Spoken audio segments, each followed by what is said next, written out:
Hello. Okie doke. I'm just checking. Tech. Testing.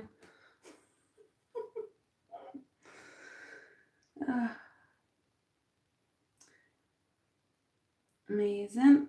That looks like it's working. Okie doke.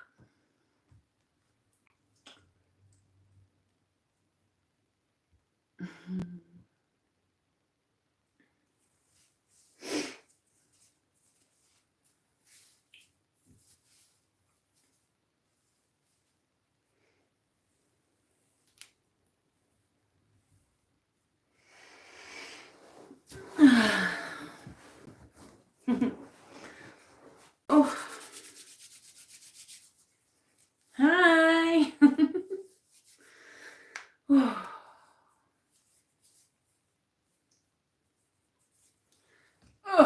Just gonna have a little drink. See how it's going.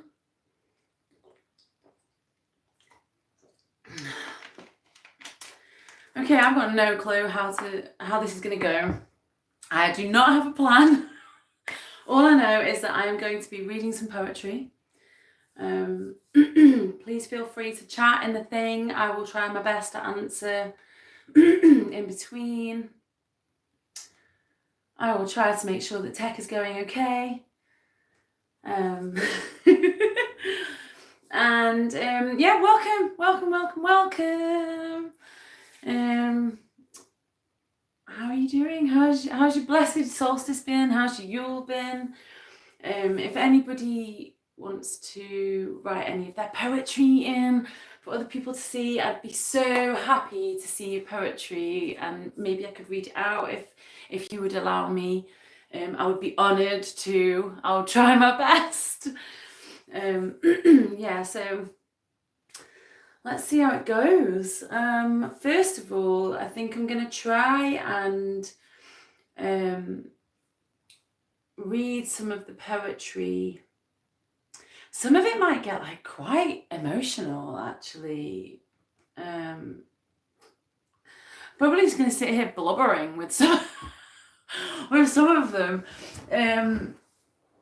But I will try. I'm going to read my first one. And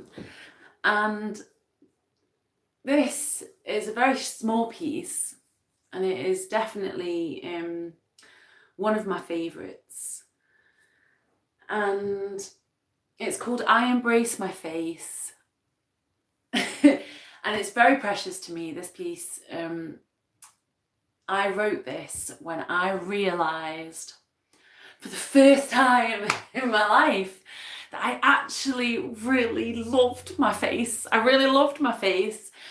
And there was like no ego involved. There was no like, oh, don't I look beautiful? It was from a completely neutral perspective. There was no like, oh, like attractive or aesthetics. It was, I loved my face because it could do things. I remember standing in a mirror and going, I'm just pulling all these like random faces and like, just being a complete weirdo. And oh, hi. Hey Colette, how are you doing? I'm so glad you could join me. Look at us connecting. Yeah, so I'm so glad you managed to join the live. Yeah, so back to the... Yeah, me too. I'm excited that you made it here. It feels like we're actually, chatting. I know we're not, but we are. Technology, right? So anyway, back to the first piece. The first piece, I remember standing in the mirror and just being absolutely in awe of the fact that my face, this, without me really having to think about it, could convey what was in here. And I just got really excited, and it took away all the fucking aesthetics and what it was supposed to look like, and being pretty and seen as beautiful. And I no longer cared. There were no fucks given. I didn't care like what angle my face was going to be seen at, or whether I had a mustache or anything. It felt so liberating to finally be in love with my own face. So this is the first one. Oh hey, oh hi. I'm not gonna say that right. Michi Mimi. Missy Mimi. Oh my god. Why can I not say that? Maybe if you could write it how it's pronounced, and I don't want to get it wrong. Not that it really matters. And names are names anyway. But oh, it's lovely that you just discovered me today. How apt. I'm gonna try not to get distracted, because I will keep getting distracted. So my first piece, I embrace my face. And yeah, all of these pieces, by the way, I think are in like the playlists of the poetry on my channel, or like on my page or somewhere anyway. Yeah, I embrace my face. Every line, every blemish, every wrinkle. A reminder of every time I twinkle. My spark, my anger, my passion, my lust, from creation in love to destruction in dust. My tears, my wails, my sobs and my screams, my hopes, my laughter, my songs and my dreams, etched on my body for all to see, as inspiration for all that you can be, for every feeling and every emotion, from absolute betrayal to pure devotion, is exactly what we are meant to feel. So why settle for fake when you can be real? So whenever you feel broken and enough is enough, just remember you are whole, but in pieces, my love. And that is like one of my absolute favorite pieces, one of the first pieces that I wrote. And yeah, and I can't believe there was ever a point that I didn't like my face, didn't appreciate the beauty of it in all its forms. Just think about all the faces on the planet and how unique and individual each one is. Like, how can you quantify beauty in that way? It's beyond me. Anyway, thank you. Oh, I'm glad you liked it. Yes, I am still walking barefoot. At the moment, I'm just wearing barefoot shoes. Not that that's really much to do with poetry, but okay. At the minute, I'm wearing barefoot shoes just because it's been quite cold. Even when the actual outdoor temperature is warm, the ground is still really cold, and I do get chilblains, and I like to respect my body's limitations. I don't feel that I don't need to push them. I don't need to push my body's limitations. Limitations are okay. I think it can be, I don't walk barefoot to be weird, and I don't walk barefoot for ego purposes and to be like, well, I'm not wearing shoes because I'm the barefoot woman. Like, so I don't want to hurt my feet, so I don't. Oh, I'm so glad. I mean, that's what they're supposed to be. It is supposed to be healing, and I think an inspiration for other people to appreciate and value their own body, their own beauty, their own uniqueness, their own authenticity. Because I know where I've come from. I know that I came from a place of really, really like not embracing my uniqueness, not embracing my own beauty.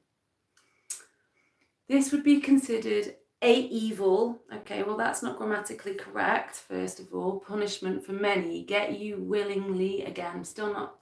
Okay, you're obviously not a poet, my love. And P. Diddy, I'm pretty certain that P. Diddy has done many more evil things than I have done. So let's try and keep the comments positive. And why would you spend your own precious life force watching something you don't want to watch? That's quite sad. You must have something better to do with your evening. Okay, so let's go for some other poetry. So I have done this one. Okay, some of them I don't know off by heart. Some of them I have. They're quite long, actually. I tend to learn my poetry a lot quicker with music, so that's why I started spitting bars. That's why I started writing conscious rap, and I found it a lot easier to remember my poetry when I was playing a ukulele. So, but some of them are quite short, so I'm going to try and remember this one. This one is called Conversations with Gaia. And this was inspired by a lot of questions that I got asked about my relationship with Gaia. Like, I talk about Gaia quite a lot. I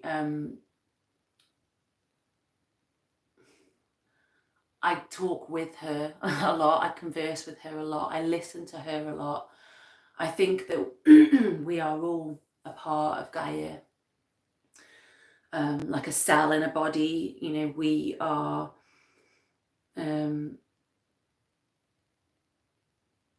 part of her in that same way. And so that's what this poem was inspired by.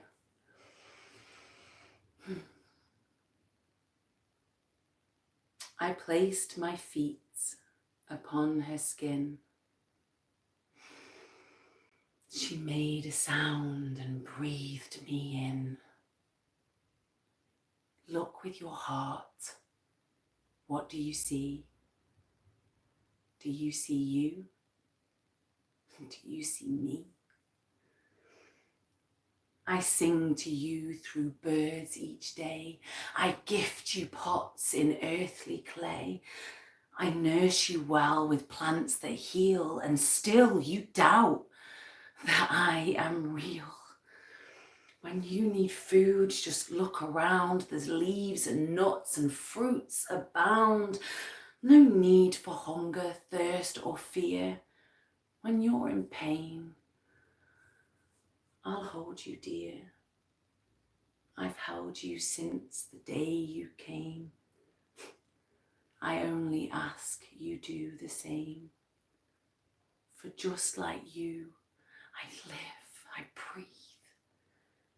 But when I die, will you grieve?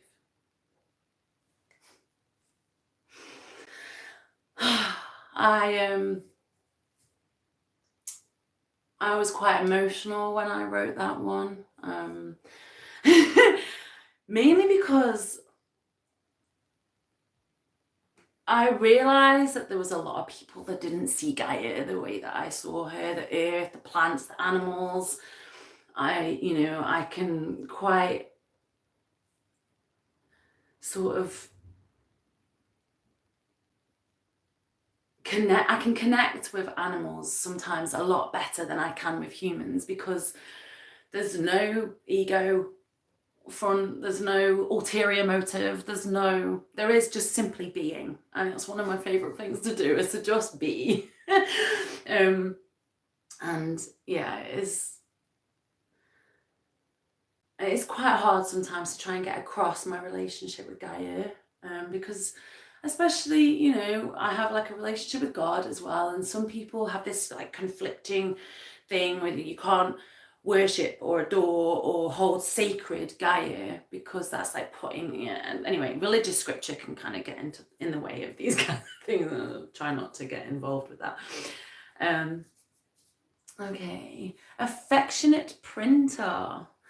Tupac was the best poet ever. Oh, that's probably quite a popular opinion, actually. I will hold my hands up and say I don't actually know off the top of my head like any of Tupac's words. Like, I might know from the tune a song, but when he was kind of out, like, I was quite young, I think, and I never really got. I have demand avoidance, and everybody was into Tupac, and so it was just like, well, if everyone else is into Tupac, I'm not listening to Tupac. So, but maybe I can broaden my horizons and maybe check out some of his words. So yeah, thank you for the nudge.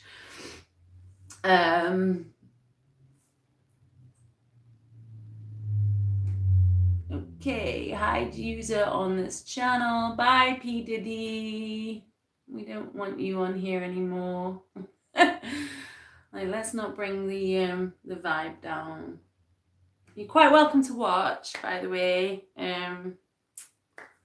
But you don't have to be. There's no space for hating. There's enough hate. Let's not bring that into the space. Collect. Yeah, just being. We don't allow ourselves enough time to just be. And I think it can be a little bit uncomfortable in today's society to just be. Mainly because, like, not. I like to try and pick my words really carefully, because I think it's really important how we speak to ourselves and the words that we use for our own processing of our environment.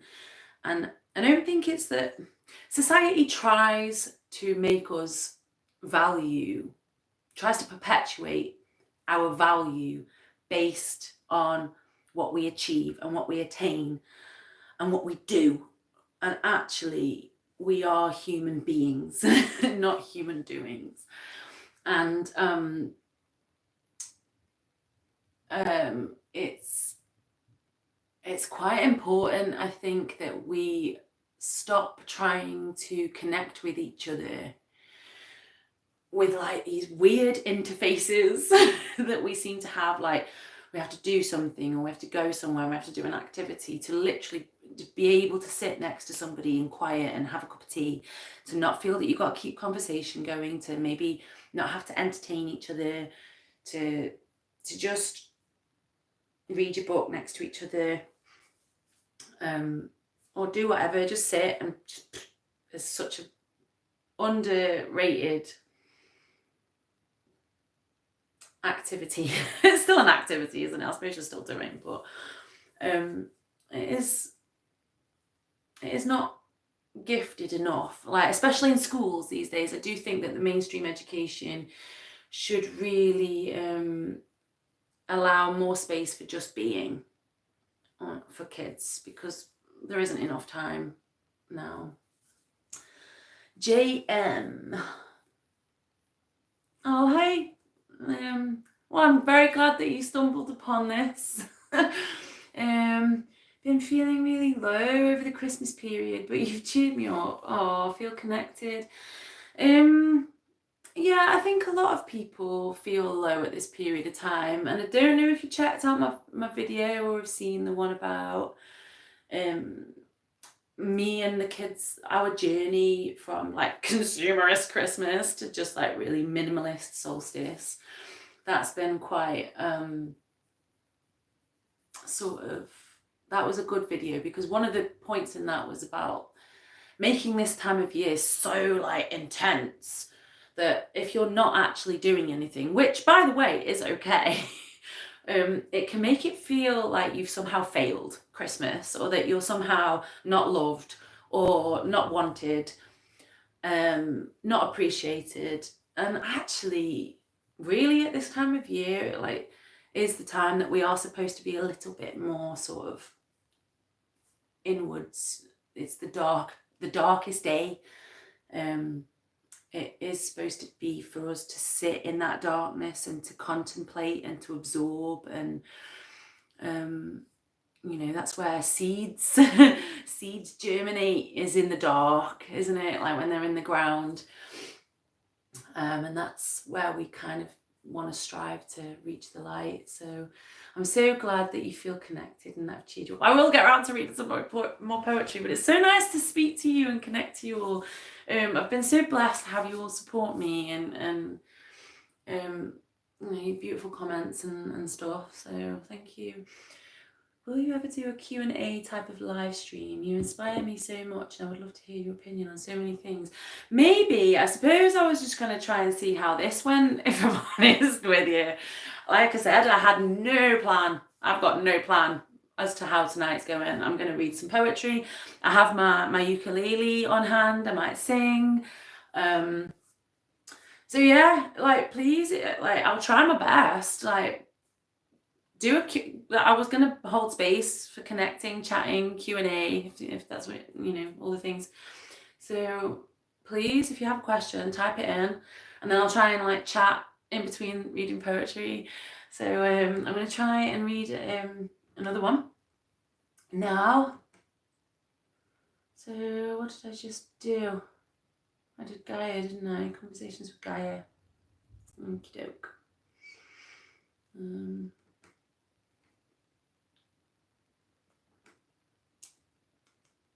Oh, this is one that I wrote recently, actually. It's called One Last Look, and it was massively inspired by just looking at the trees. I was just looking at the trees, and I started trying to write, as so often does with me.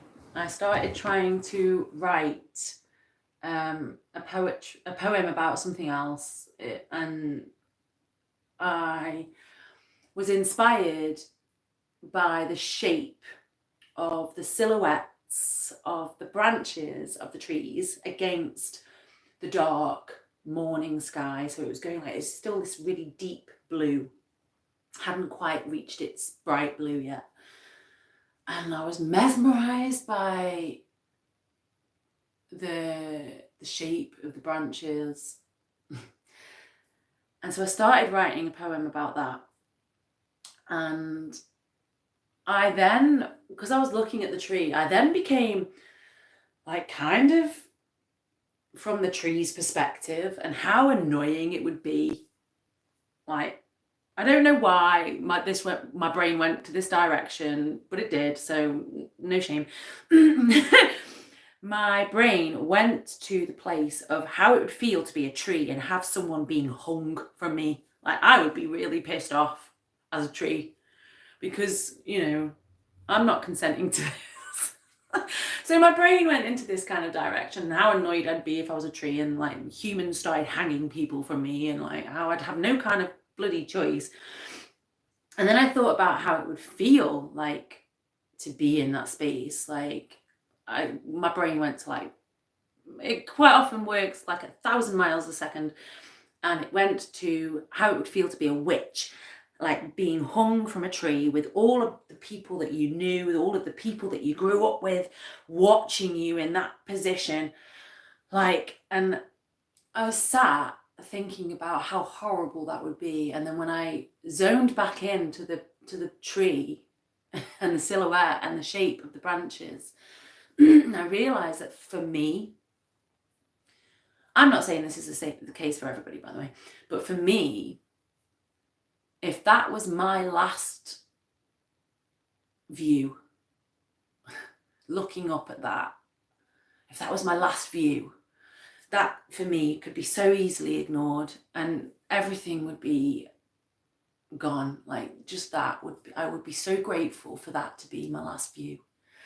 And so this poem is kind of inspired by persecution and the witch wound and and just how it must have felt, like just horrid, really. And it's called One Last Look.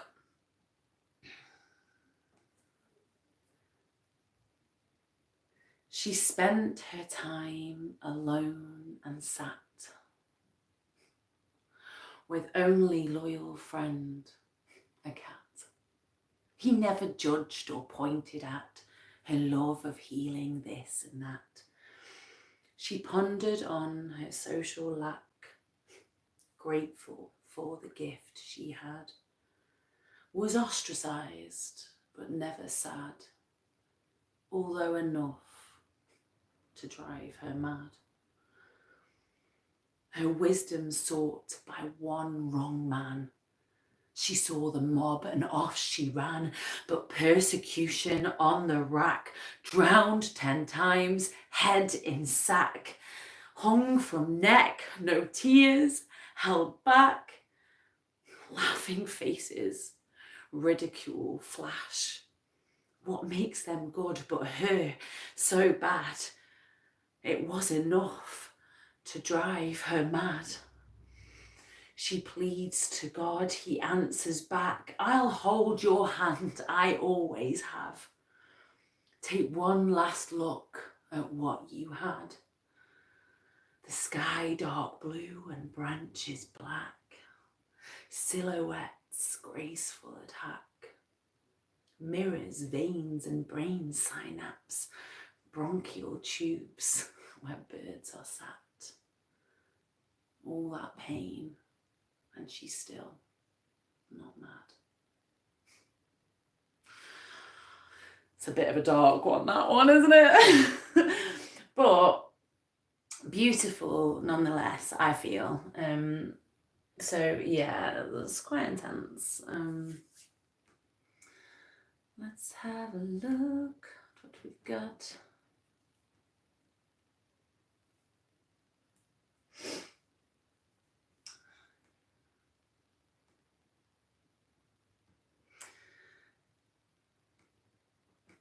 And as I said earlier at the beginning, please let me, maybe if you have any of your own poetry, please share it. And please feel free to share it in the chat if you wish.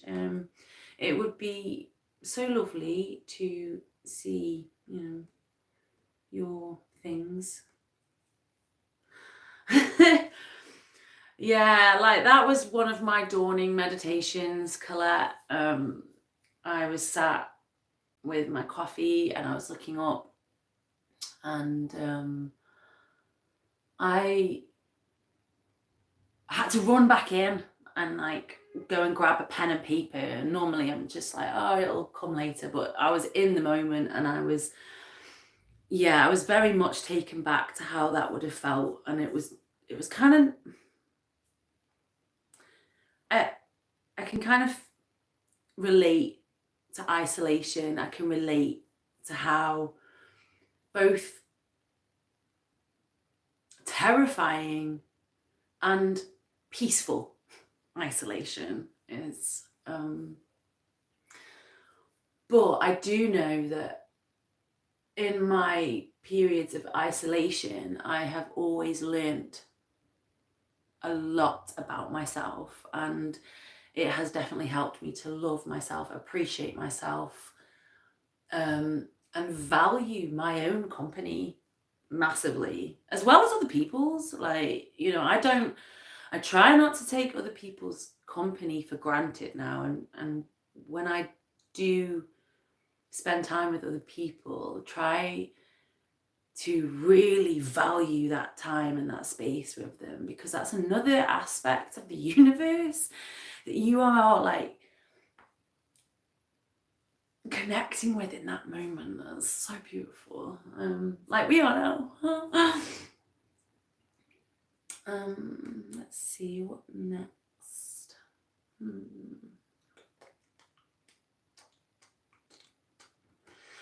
Oh, let's go for dawning praises. This was another one actually that I wrote. It was inspired by a few people, I think, asking me about like my dawning routine, about how I choose to spend my like oh, when you get up, like what do you do? How do you feel? And I suppose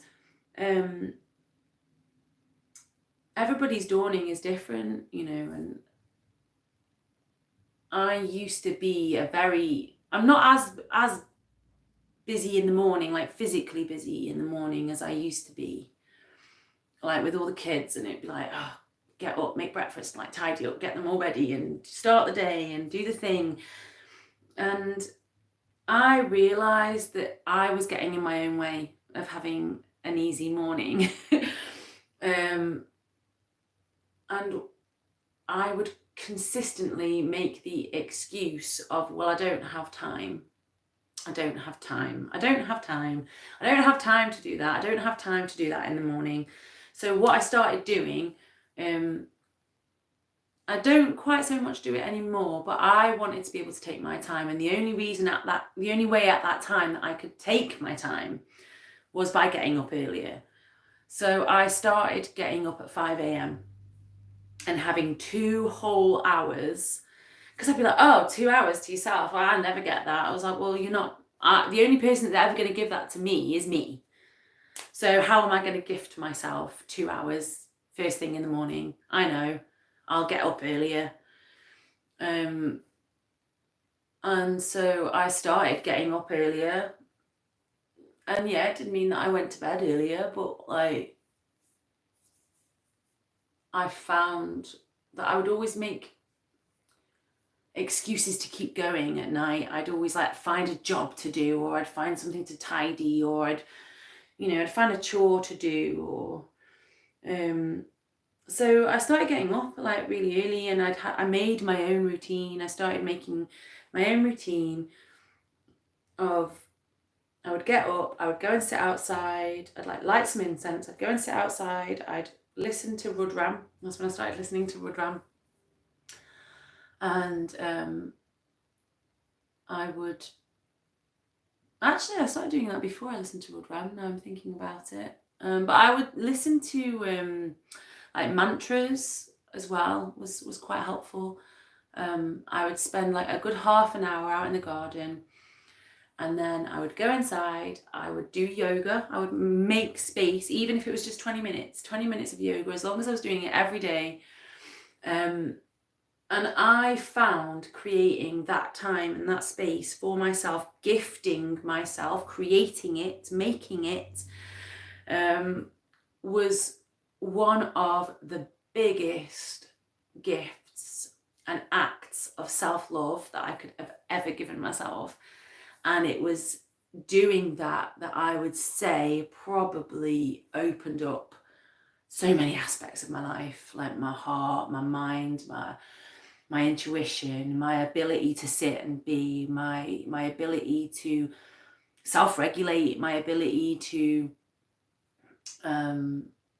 go inwards and to sift through what was me and what was not, and process through my thoughts before the day would start. And I found like it made it a lot easier for me to navigate getting up with the kids. I didn't feel as stressed, I didn't feel as like tense. It like the kids noticed I was a lot happier when I got up. And yeah, I would say it didn't even feel forced. It didn't feel like a forced happiness. It felt like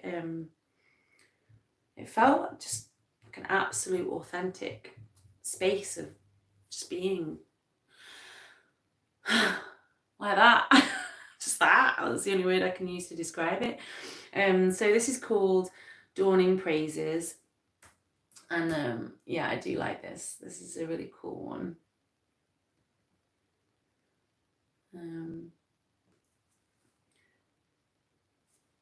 I stretch my limbs, open eyes, smile to self and turn to side. Turn on brain and scan my mind to see what thoughts there are to find. Sift through what is truth and lies and choose to take my own sweet time. To greet day, praise and rise, put down Babylon, grind, even when it shouts and cries. If you don't do it, it's a crime. So I say shh and breathe and sigh and let go angst and take a stride. Out of bedroom, into life, into kitchen, put down strife. Pick up coffee, feel that smile, take a breath. Hold a while, exhale slow, and remember why God has gifted me this life. Blessed feet take me outside. I raise my gaze and look up high. A crow perched egoically high always greets the day with cries.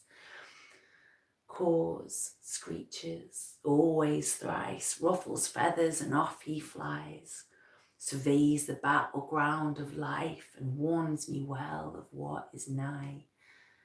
I take my place with me and I sit in stillness amongst the mice. Conversations between magpies, I listen well for they are wise. I open heart, observe the mind, see all expressions of divine. For what's external is inside, ever existing, infinite timelines. I am eternal, no end is in sight, creation, consistent destruction, hindsight. Ever unfolding, each moment surprise, sitting in grace, enjoying the ride, and praising each dawning. I am truly alive.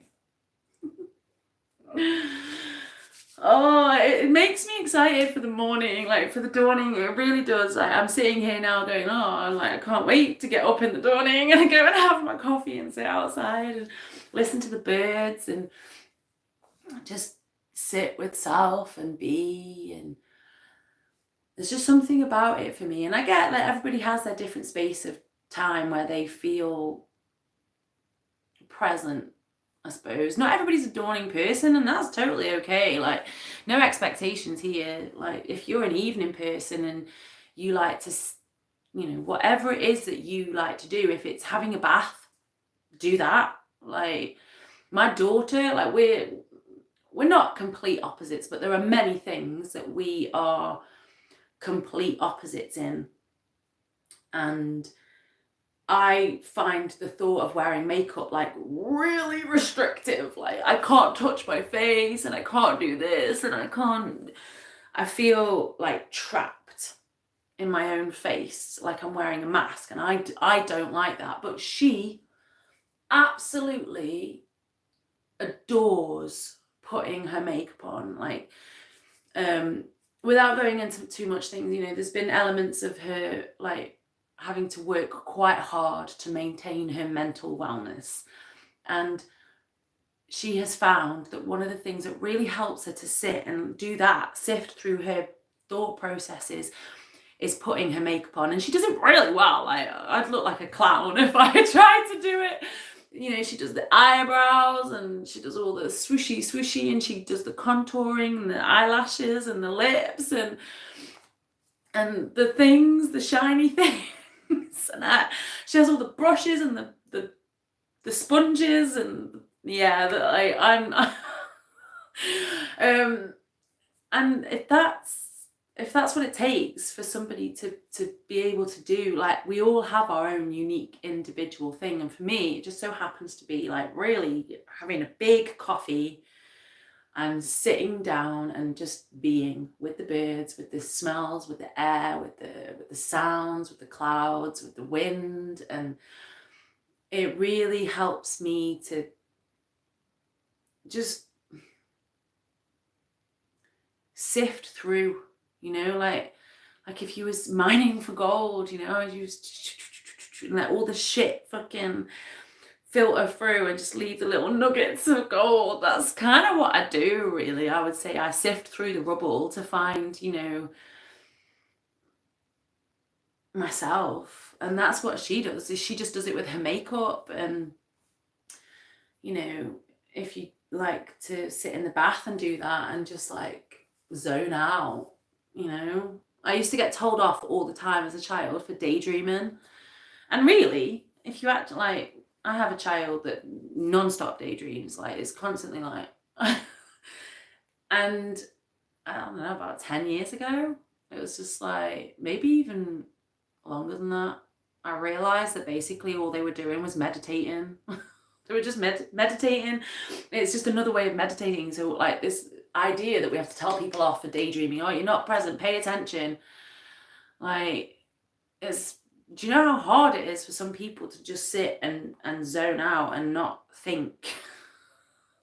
It's a skill that is highly undervalued, I would say. So that was the inspiration for that poem. Do I like to read? Do I have nice books that I would recommend, especially for women? My wisdom is great. Oh, thank you so much. But I would say, to be honest, we all have these inner knowings, these it's collective wisdom, it's universal wisdom, it's in our DNA, it's data, it is, we can only really recognize wisdom in another being if that is also within us. If you notice, I don't like, it's quite difficult to sort of explain, but we know instantly when something doesn't resonate or it's not quite truth. And so if you've reached that level of wisdom within yourself, then I will just be reflecting that back at you. So you'll probably already have, well, you do have infinite wisdom already within you. It's just sometimes we have to strip away all the shit that Babylon has put on it. It's the sifting through the rubble to find those beautiful little nuggets, and just allowing time to books. Yes, I will show you the book I'm reading at the moment. No, it is. It's a very easy read, actually. It is a very, very easy read. I don't actually read that often, if I'm honest with you. I could probably...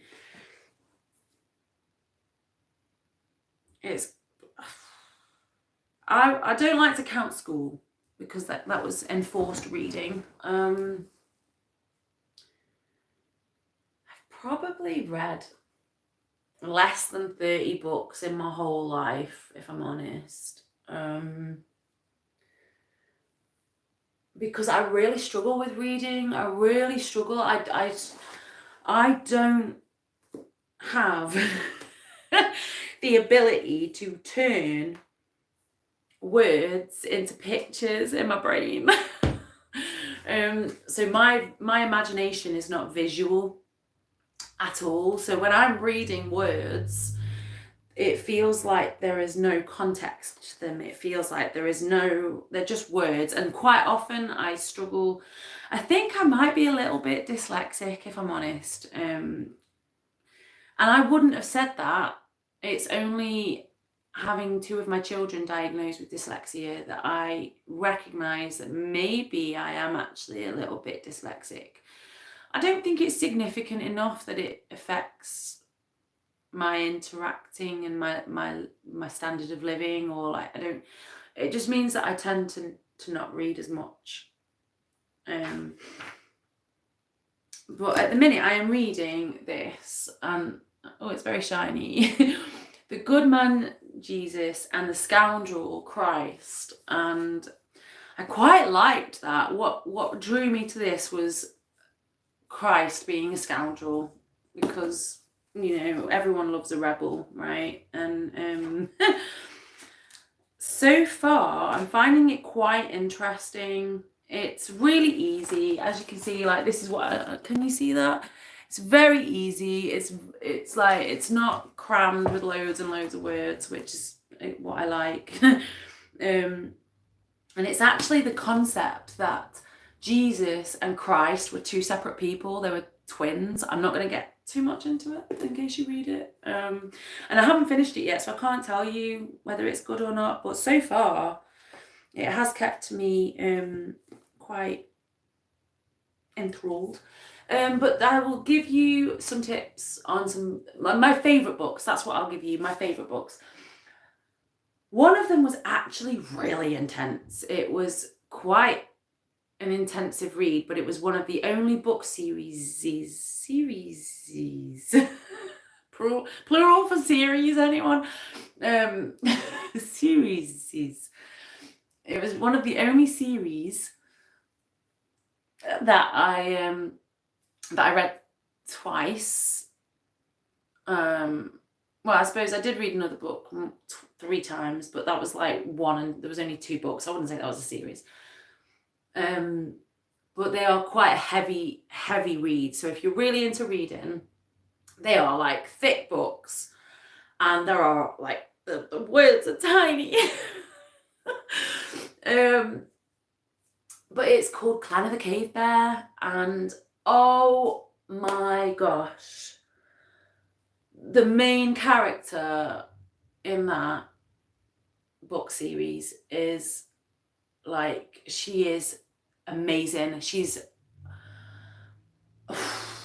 again, it feeds into this the persecution wound. Again, it's a little bit like the witch wound, and funnily enough links to that poem. Like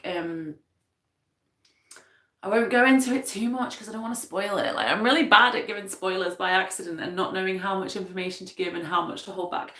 So it's based about 30,000 BC, and it is, you've got humans and Neanderthals, and they're kind of like living alongside each other, and humans don't actually realize that Neanderthals are intelligent. They don't realize because they don't speak. They don't have a language that's like verbal, oral, vocal, whatever you want to say. But all of their communication is pretty much done by body language, and so they have like this completely different way of living to humans. And a massive big earthquake happens. This is like the first chapter, so I'm not really spoiling much. A massive big earthquake happens, and this little girl, her parents, like, and all of their home fall into the ground, like completely swallowed up. She's like 5 years old. She's completely abandoned. She tries her best to sort of, you know, over the next, like I said, this is the first chapter, I'm not spoiling anything. Over the next couple of days to like survive, and does what she can, what she's been taught, but she gets attacked by a mountain lion, and she's really not doing very well. And this clan of Neanderthals are looking for a new home, and they happen to come across her. And the medicine woman that is part of the clan, she basically petitions to the leader and says, we can't leave her here, this is not okay. And they're like, oh, humans, they're not good, then they're not nice, they're barbaric. And we're not in a very good position. Like, we can't afford to have an extra mouth to feed, especially not a human one. And she's like, I can't, I'm a medicine woman, this is not okay, I'm not leaving this child. And so he basically says that it's up to her, she has to look after this child, and any sacrifices made have to come out of her sort of food rations and blah blah blah. Oh, you know it. Oh, amazing. I was just like chatting and I didn't even think to look at the chat. Yes. Oh God, I'm so glad somebody else knows this book series. The amount of times I've spoken about this book series and everyone's like looking at me like, okay. Oh, yes. And so it's basically about this little girl having to grow up in, they adopt her into the clan. And she has to completely adopt their way of living, like straight away. It's like, if you don't fall in line, you're out. Like, you're going to get ostracized, you're going to be picked on, people are going to think you're weird. So you've got to do, and she, oh my God, bless her, she tries so fucking hard, really hard to fit in with these Neanderthals, but it's just so obvious with everything. No, it doesn't matter how hard she tries, doesn't matter how much energy she puts into living their way and trying so hard to be them, she is just not them. And it's like six, maybe 7 books, I think, in the series. Please correct me if you know how many books there are in the series. I can't remember. But the first one is just her with the Neanderthals. That's the first book. And then the second books onwards introduce other humans, and she gets to meet other people that are like her. My favorite is the second book. The second book is, without a doubt, the absolute description of what a female badass is. She completely, like, I was just in awe. Like, there's not many people that I would like to be.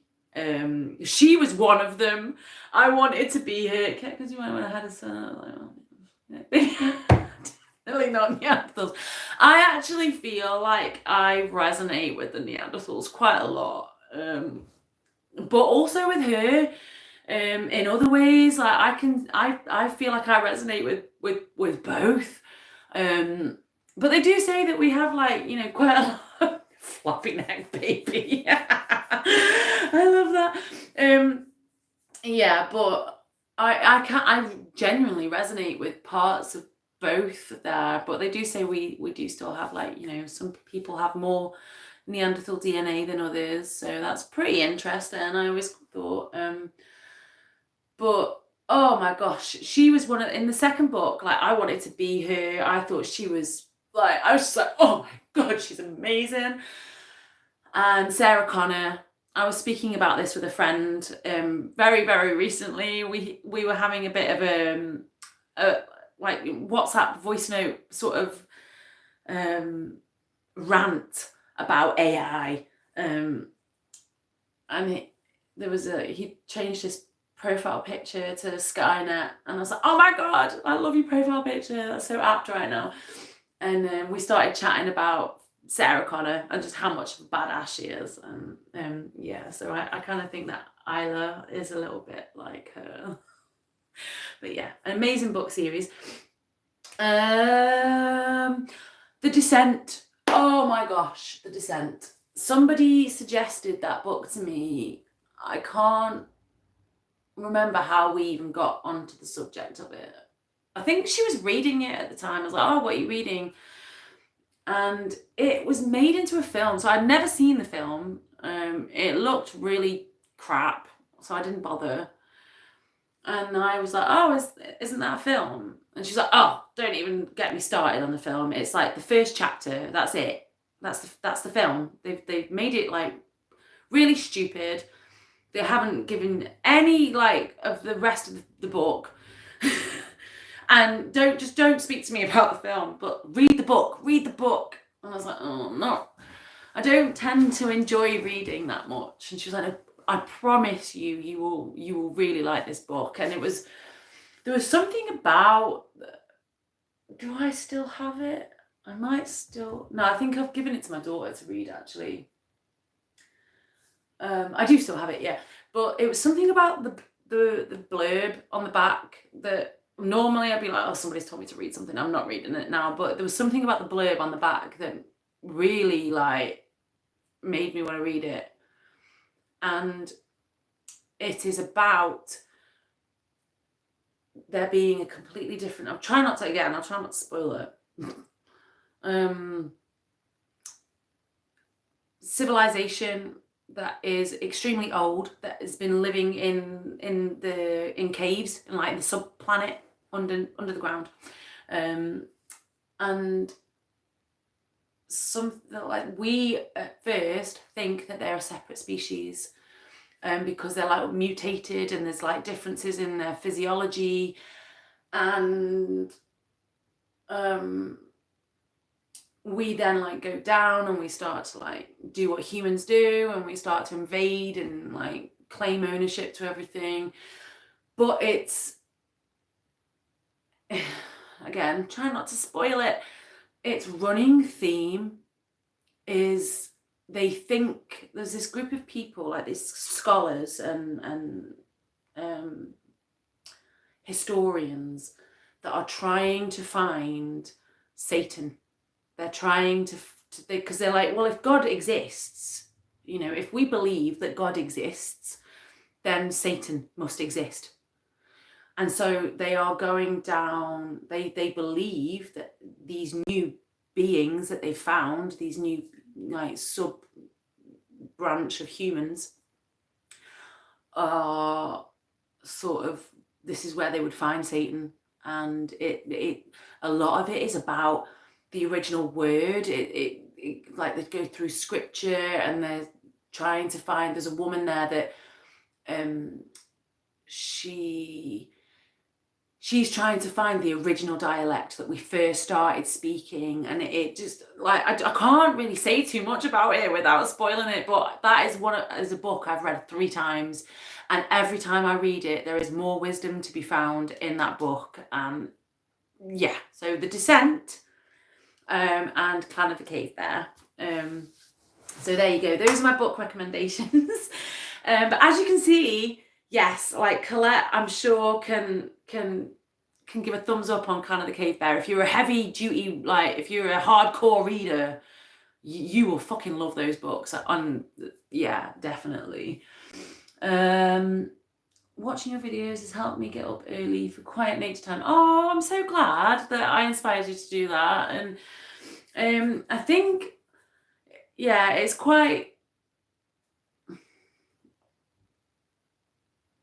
about taking accountability.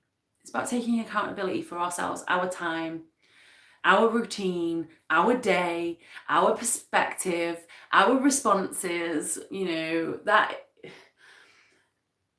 And a lot of people are like, oh no, I can't. But even if it's just 5 minutes, if you only have 5 minutes to just, and it doesn't have to be like a whole, like sitting in the garden listening to the birds. If it's just like I said, my daughter just does it with her makeup first.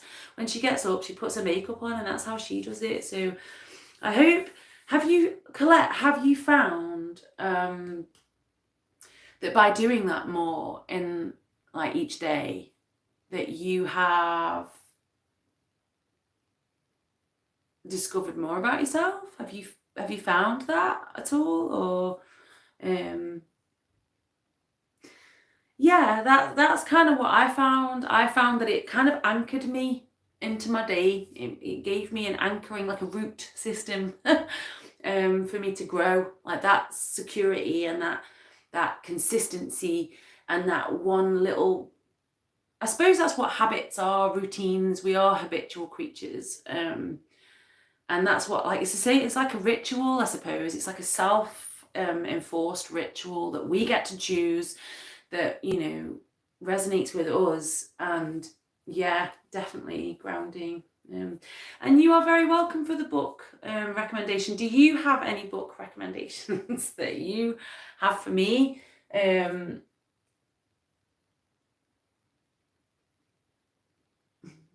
Oh, you're not just looking at nature, you are nature. You are being with nature, you're being with the universe.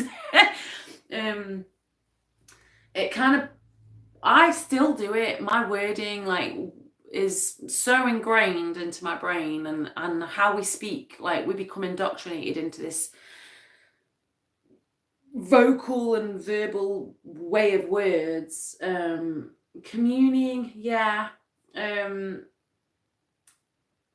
When we say, oh, I'm watching a nature documentary, like we kind of have, as a species, have separated ourselves from nature a little bit. Like we're the only species that considers ourselves to be separate from the planet, and we're not. Like we are part of the ecosystem. We are part of the trees and the birds. Like you sit in the garden and you are part of that ecosystem.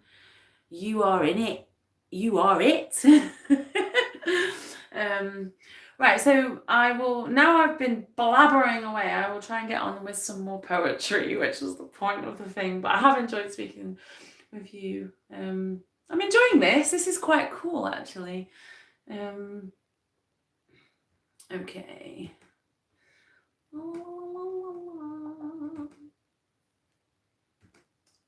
So this poem is called Genesis. And it was inspired by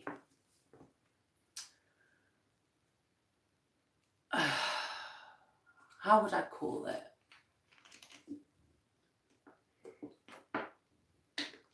It was inspired by me basically becoming extremely overwhelmed by a thought, a feeling of I've done like a few different plant medicine ceremonies, and I won't get too much into those because those are just huge like experiences in themselves. And I got taken back. I didn't think I was going to be in any kind of negative space when I did one of these plant medicine ceremonies, and I was in a really good space and I was really looking forward to it. And all of a sudden, I became completely. I'm not that it's an issue for me. Like I'm used to being, in my own company. I quite like my own company. I don't ever. I mean, when I'm like out and about with Gaia, like I feel my least loneliest. But I became overwhelmed with this feeling of loneliness, and it was consuming. It felt like there was a black hole opening up, like my heart was collapsing on itself. And I realized that I'd been kind of taken into the space of how it must have felt for God, for the Creator, to be before creation, before there was anything. I suppose you might be able to relate as a mother, is it's so lovely being able to pour your love onto your children, and even when it's not reciprocated or it's not received in the way that you want it to be received, or just watching them, just that love for that being is there, because that being is there. And got taken to a space where like there was nothing. Can you imagine there being absolutely nothing, just blackness? And I realized that the reason why creation exists is from love, like, and a desire to share that love, and kind of loneliness, like wanting to give that love, to see that love in something. And so this poem was inspired by that extreme loneliness that I was consumed. It wasn't my loneliness, it was definitely being taken into the experience of how it must feel for there to be nothing, like a complete void. So yeah, this is called Genesis.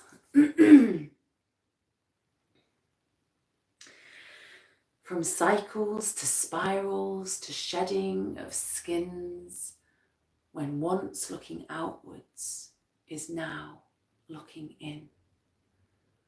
Into the void and the darkness in me, back to the Genesis when God was just thee. An awareness of everything, yet nothing is there. Like a seed in the ground, considering air. Sitting and waiting, holding all of existence, contemplating all, acceptance, resistance. God sat there alone and faced the abyss. There has to be more to myself than just this. Sitting with self and infinite love. Where does it go when there is more than enough? The energy of love getting stronger and stronger. This can't be contained. It can't sit any longer. This has to go somewhere. It has to create. It's too big for just me. It needs to relate. It wants to be seen and it wants to be heard, for a lack of reflection is completely absurd. So God breathed a sigh, and that was the start of creating the all from the love in its heart, like a child in its room making figures from clay, creating the stage and enjoying the play. It's in all of the stories in movement and breath, that God sees itself in life and in death. That one like always gives me goosebumps when I read it, and when I perform it. Every time I read that, every time I perform it, I am taken back to that space of being.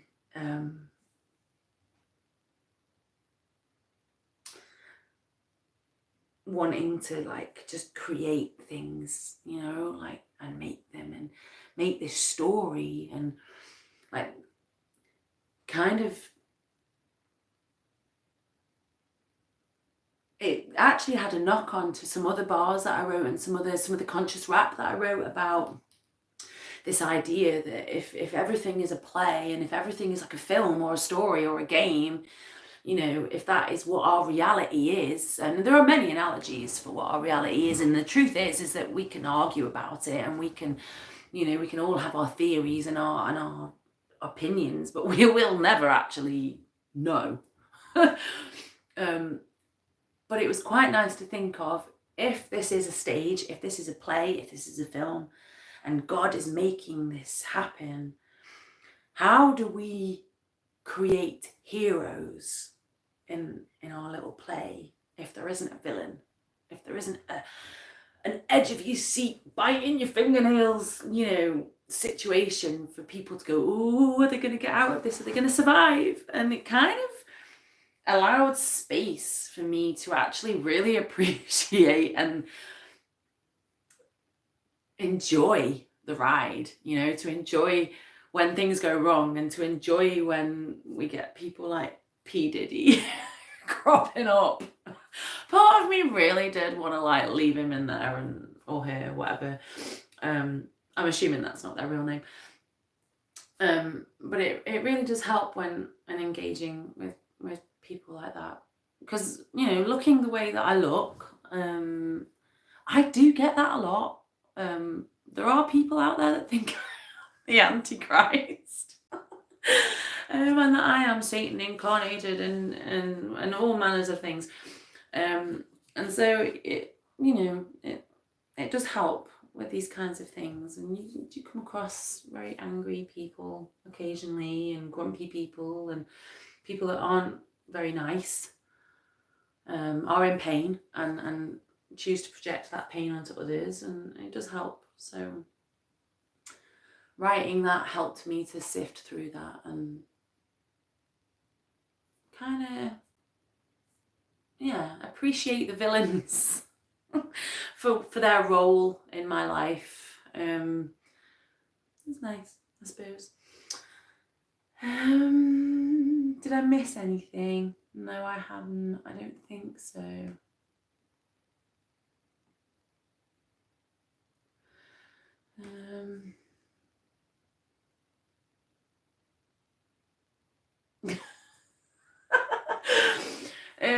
I felt the oneness of all while looking at a squirrel. Yeah, I've had those experiences myself. Like just the tiniest little creatures. Like robins tend to do that for me quite frequently. And of just realizing that there's no barrier. There's no, we are both, there's like, yeah, having that first thing in the dawning, like, you know, I've probably been up half an hour. It's probably about 6:30. And I'm just sitting in my garden and just like having this complete like zen, like experience of complete unity, consciousness, expansion of the whole universe within myself, going like, looking at a robin on a tree, just like, whoa. And I swear, like, I'm not on drugs. Like the tiny snail. Oh my gosh, you remember my tiny snail? Yes. I can't remember what I was doing. I think I was like stripping. I might have been like, I can't remember what I was doing. I was doing something in the garden, wasn't I? And I happened to just I was stripping leaves or cutting branches of some form, like, and I just looked down and there was the tiniest snail. I don't even know how I managed to see because my eyesight's not great. I actually need to wear glasses, but I find them so uncomfortable on my face that until I am really, really struggling, I'm probably not going to wear them. And it's not a vanity reason at all. Like, I did used to wear them, and I don't know. I kept putting them down in places. I kept scratching them. It's totally my fault. Like, I could try harder. I'm sure when I'm blind enough, I will. Um, but yeah, I don't know how I managed to see that tiny, beautiful little being. But when you can see consciousness and awareness in such a tiny little being, like, it just opens up so much more of the universe. I found anyway. Oh, yeah, like we do. Yeah, the shitty play no one wants to be part of. It does kind of feel like that sometimes when we have to. There are some roles that you got to do. There are some roles that we have to play. There are some parts that we just have to do and we just have to get on with. And we have to go down to the Aldi and do the shopping and have conversations and play out parts to get to the next part. But sometimes, not so much now because I choose to spend my time. I find that most of the time I get to choose how I perceive the time that I'm spending and who I'm spending it with. But there have been many times where I've watched people play out parts and they have no reason why. They have no idea why they're playing out the parts that they're playing, and they're just doing it. They're just doing it because that's what everybody else has done, and that's what everybody else is doing, and this is what we do, and this is what we say, and yes, and nobody wants to be there. I'm glad that brought you some giggles. Okay. I think I have 2 more pieces of poetry, and then it's going to be probably some music if you're up for it, and some conscious rap, I reckons.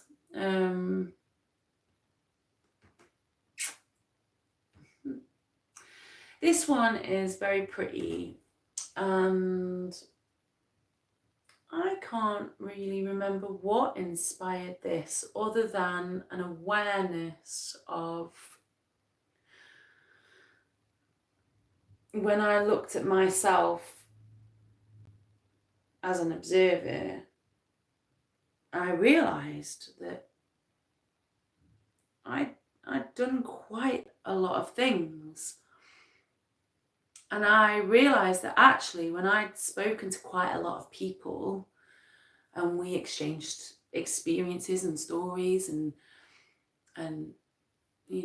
memories, I actually think more people do and have done more than they realise and have achieved more than they realise. I just think that we tend to let it get forgotten in like the everyday mundane stuff. And so and it kind of felt when I looked back like I'd lived like more than one person's life. And so this is called He, She, Me and Thee. It's quite pretty. Looking back over the phases of my life, there's been highs of joy and depths of strife. I offer myself compassion and love for all of the times that I've not felt enough. The storms I have weathered, the caves I've explored, the mountains I've climbed, and the skies I have soared.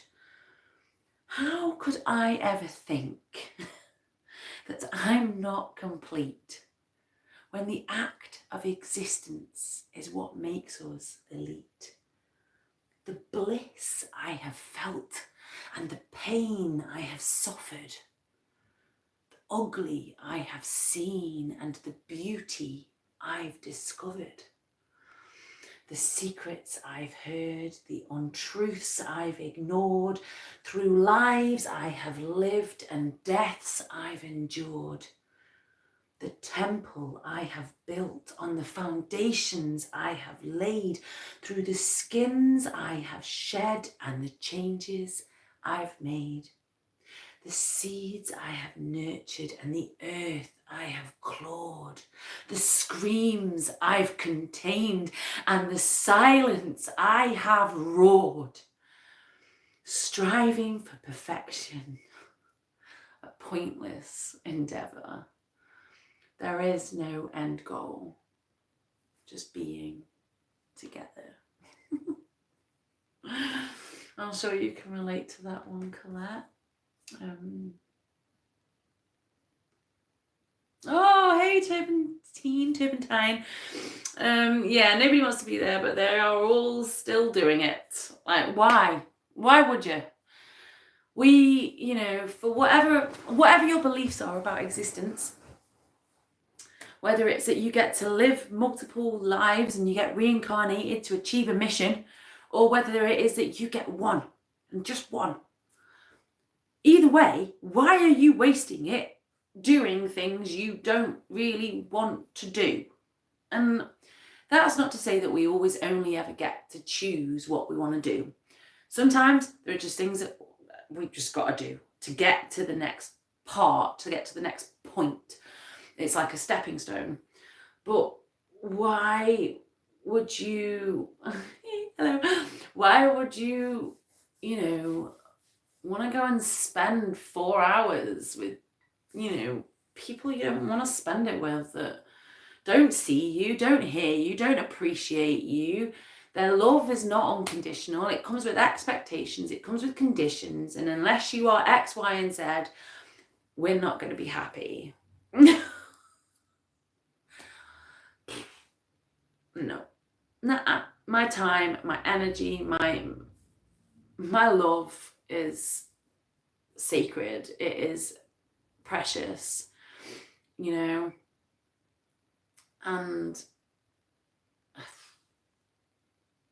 yeah, there have been times where I didn't even realize like how hard people find this to do.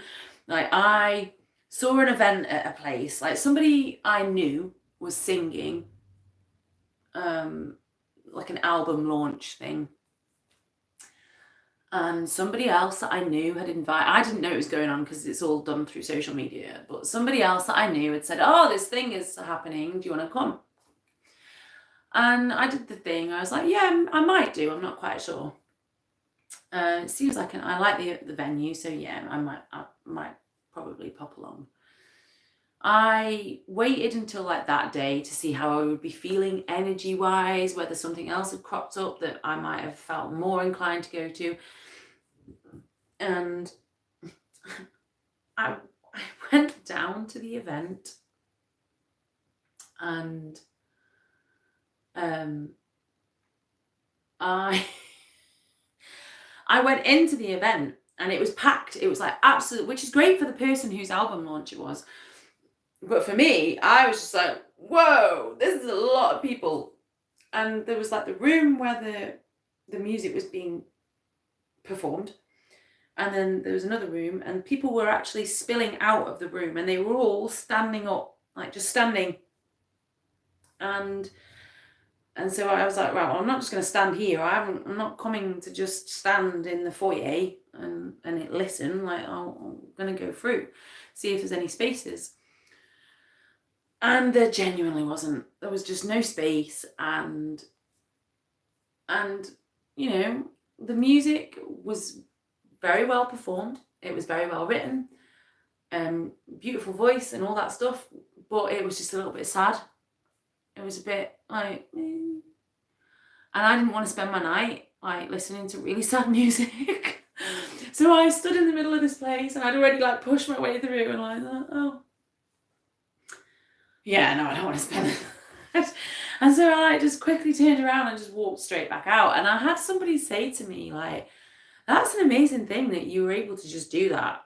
And I didn't think that that was such a big thing. All I knew is that I did not want, I just walked straight back home and got in my pajamas and, yeah, just chilled out instead. I can't remember what I did instead. But just that, like, why? Just because I've said I'm going to go to this event, and why spend my time there? Like, there was too many people. It felt really overwhelming. The music was not my cup of tea. Like, I took from it that I could have been like, oh, can't believe I've come all this way to like just for this, and like, oh shit. I was just like, okay, well, I had a walk, and I knew that it wasn't for me. And it was nice. I got to see that her album launch had like really packed out, and that was a nice thing for me to appreciate for her. But yeah, other than that, I just took that. I had a nice evening walk. But don't spend time doing things you don't want to do. Unless, they are absolutely necessary, and then, embrace them and accept them and try to make them as pleasant as possible. You can either enjoy your suffering or suffer your suffering, right? So if you're going to have to do things you don't quite like just because you have to. And I think that's the thing, is that like a lot of people don't know what they do have to do and what they don't have to do. And I suppose that only you can say that. Only you get to dictate that. You get to dictate that. That's the beautiful thing. I get to dictate what I have to do and what I don't have to do. Really. Yeah, so that's beautiful. Let's get back to the poetry. Oh, I like this one. I think I've only performed this one once at an open mic. I don't think I still have quite a lot of things that are written that I haven't performed on YouTube, that I haven't made a video for. I've got like such a backlog of stuff that I haven't recorded or spoken or made like a little creative piece for. And then I have such a huge like chest of future projects that I've got like inspiration to do and ideas for. And so I'm not holding myself like hostage to all these creations, but this one it's called My Land of Everything and Nothing. And it was inspired again by the thing I was talking about earlier about daydreaming, like thinking about being at school and how daydreaming was like a punishable offense. Like, stop daydreaming. Like, this is how geniuses come up with their ideas, and how inventors like invent new things, and how artists create visions in their mind, and how writers write books and novels for you to enjoy and sit and write and read and inspire you, and you want to just say no daydreaming, pay attention, this is what we're learning right now. And it irks me so much that there isn't enough space for creative freedom, for us to just sit with our own thoughts and to just allow our imagination grow and thrive. And so this is that. It's called My Land of Everything and Nothing.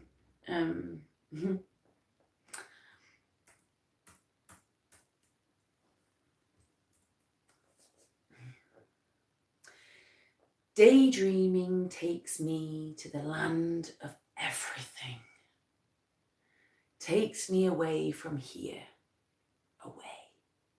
away from this and away from that and away over there yonder, where no one resides and everything is mine. Mine to feel, mine to see, to breathe, my breath. No longer restricted by unvetted intrusions that seek to bind me. Restrictions exist elsewhere, in that realm that feels unreal, A distant memory that surfaces occasionally to remind me that it actually happened once is still happening. But for now, it stays as a memory while I am here in my land of free-flowing thought and energy. Unhindered, untamed, unchecked, and unfiltered. Constraints are a figment of the imagined me and the reality I have been snatched from. No, liberated from. The door was never locked, merely left slightly ajar, and the real me stood on the other side, waiting patiently for me to notice the gap in existence. I beckoned to myself. This way.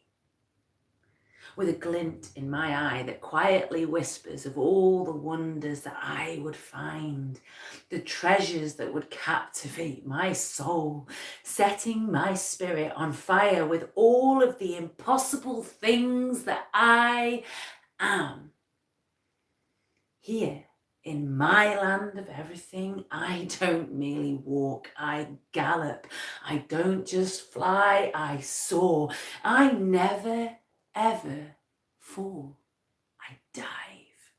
I dive deep, deep into all the things that the imagined me has been made to edge around and avoid. No, no, no, no, we don't want your kind here questioning the structure of our reality. No. In my land of everything, I delve deep into the tunnels of abandon, crawling on my hands and knees through the beautiful quagmire of shit, where risk assessments don't exist to stifle my creative ability to be a dick or my freedom to fuck up. They exist as a tally of all the times I took a risk today, not a deterrent that shames me into being safe, but as a badge of honour that represents my courage in the face of fear. In my land of everything and nothing, a second is a lifetime, a thought is a being, and every whim an adventure. On the day of dreaming, I celebrate all that I am and everything I am not. Oh, it makes me want to just sit and zone out and daydream.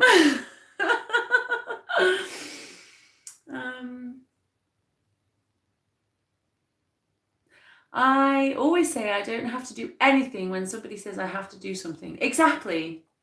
You don't. You genuinely don't. In fact, it actually makes me want to not do. Like the second someone says, have you tried this? Have you thought of that? Have you watched this? Oh, we're watching this, it's really good. I really think you ought to. No. Like straight away. And it can sometimes be a little restrictive. I am aware of that.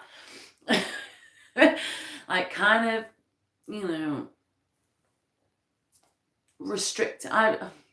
It's been a journey, but like just because somebody says who, like when people say, oh, you should wear shoes, you need to, like, I hear parents saying this quite often and frequently to children, you need to wear shoes. No, they don't. You need to do this, you should do that. Says who made these rules? Who said says who?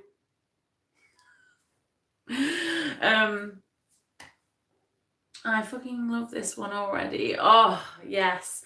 Like I said, I have a beautiful concept of I don't know if you've seen any of my other poetry that I have like done little like video edits for. I think there's like the I Embrace My Face, it's the Conversations with Gaia. I think I did one called Stagecraft that I performed, and then I lost. Luckily, I recorded it on YouTube because I lost the piece of paper that I'd written it down on, but that's quite a nice one. I might link it in the comments or maybe in the description or something, I don't know. But it's says who? Exactly. Says who? Who is sitting there making these rules? Like telling us like who's got this checklist? Who is sitting there with this checklist? No one. Who made these rules? Oh, I'm so glad you've watched them all. But yeah, for that poem, I got distracted. Timothy, you distracted me. No, I allowed myself to get distracted. So I have quite a beautiful concept of what I would like that video to look like, but and I don't think I have actually recorded that one on YouTube. So maybe that's a nice little prompt to do that. I do like to get little nudges sometimes. But that is kind of the says who thing was actually what has inspired my latest song, Goodbye Babylon. I feel like the title is really shit. Like I feel like the actual song deserves a way. I'm no good at coming up with titles for songs, and I don't like just making a part of the chorus. Like I like to make the title something that's not just in the song. I don't know why. It's to be edgy. Oh, don't apologize. Don't you dare apologize. I am accountable for being distracted. Bless you. But my new song was it was basically inspired by the says who. Like it says who the fuck made these rules? In the description to my new song, I kind of wrote a little thing about what inspired it, and it was realizing that Babylon, Matrix, society, the system, whatever wording you want to call it, it's like it's all the same thing. It says who. That's an amazing title. Oh my god. Right, okay, so next time I need a song titling, I'm just gonna come to you and go, right, there you go, there's the song. This is the theme. Pick a title. You're way fucking better at this than I am. But it was inspired by this. I came to the realization that society, Matrix, Babylon, it's like a fucking abusive partner. It lies. It tells you that it's going to care for you. Like, oh, we've got all this healthcare system, and we've got the education system, and we've got this government that's got your best interests at heart, and we've got the police that will keep you safe. And, we really want society to thrive. Does it though? Does it really? Because it doesn't feel like that to me. Actually, it feels like you lied a little bit to me. It feels like you're full of shit. Your healthcare system's shit. Your education system is archaic. A lot of the research and the education that, this system is based on is 25 years out of date. You fucking cram the supermarkets full of food that's actually really bad for me and make it really accessible and cheap and addictive. And you encourage addictive behaviors. You fucking, and you're lying to me. You don't love me. You don't care about me. You don't want me to thrive. You're a lying piece of shit. And when I came to this realization, I realized that actually, remembering back to being a kid, like I'd always felt this kind of detachment from what everybody else was doing. And I quite often remember sitting, watching people. I suppose it helped that for the first sort of 5 or 6 years, I was hearing impaired. I had hearing aids fitted when I was about 5, I think. And then I had grommets when I was about 6. And that helped massively. But then I had like consistent ear infections that would like clog my ears up, and it was quite intense. So I think because it helped me to shut a lot of the sounds out, I would quite And thank God, otherwise I would have just been consistently I would have been even more distracted than I already was. But I would quite often sit and watch people because I felt like I didn't quite understand what was going on a lot of the time. I would sit and I didn't comprehend why adults acted in the way that they acted, why they said the things that they said, why the rules were the rules, like who made these rules and they don't really make sense. And quite often I would get into trouble when there were other people around me doing what I thought was the same thing. So it's like, hang on a second, if everybody else is doing it, I was like just copying everybody else. Like I thought this was what we were supposed to do because everybody else was fucking doing it, and now I'm getting told off. And it felt like nothing I ever did was right. It felt like I didn't understand. It was like I felt like my catchphrase was, I don't get it. I don't get it. Like, it says who? Like, who has made? And then I realized that each person is actually born into a system where they haven't agreed to the rules. They haven't consented to the system. They haven't consented to being documented and observed and contained and manufactured and manipulated, and they haven't consented to this. And yeah, the idea that actually Babylon was a bit of an abusive partner that we didn't really know was abusive. We thought they were amazing, and we thought they were lovely, and we thought they were loving and caring, and actually they weren't. But there's no way out. Like, how do you when you don't have any other frame of reference, like I didn't have any other frame of reference for any other way of living as a child. When you don't have any other frame of reference, how do you know? Like, I just knew that what I was in wasn't right. I just knew that what I was witnessing didn't make sense. It just didn't make sense. Like, why is everybody doing this? It doesn't make sense. It doesn't seem efficient. It doesn't seem healthy. It doesn't seem right. It doesn't. I just didn't get it. Like, especially when I was a kid, like, if you were a girl, you couldn't sit this way, you had to sit that way, and you couldn't wear that, and you couldn't say this, and you couldn't respond in that way. And if you rolled your eyes, you were rude and obnoxious. And like, well, I'm not being rude and obnoxious. I was just expressing myself. Like, I think that quite often you're rude and obnoxious, but if I say that, then I'm back chatting. Like, oh my gosh. Anyway, so many rules. I felt like a fly in a web quite a lot. Like, I just couldn't move without letting the spider know that I wasn't moving. And so my new song is kind of based on that. Goodbye Babylon. And just this realization that it's not that I'm wrong. It's not that I have not quite met Babylon standards. It's just that I'm too big. I'm too big. I'm just too, not too much. I'm just more than that. Like, that's not fit for purpose for my being. Doesn't serve my being. So it's all a facade. It's a facade. It's an illusion. It's just bullshit.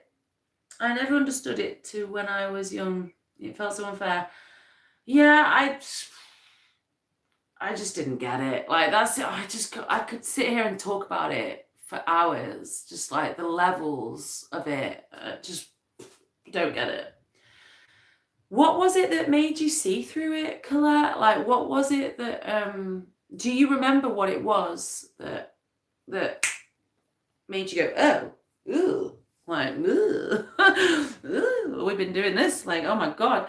For me, it was so there was quite a few things that I mean, I know I've had that going on, and I've always kind of been a little bit of a rebel, but I still tried. I still desperately tried. Like, I don't know why I bothered. But I did still try to fit in. I mean, I probably didn't look like I was trying to fit in.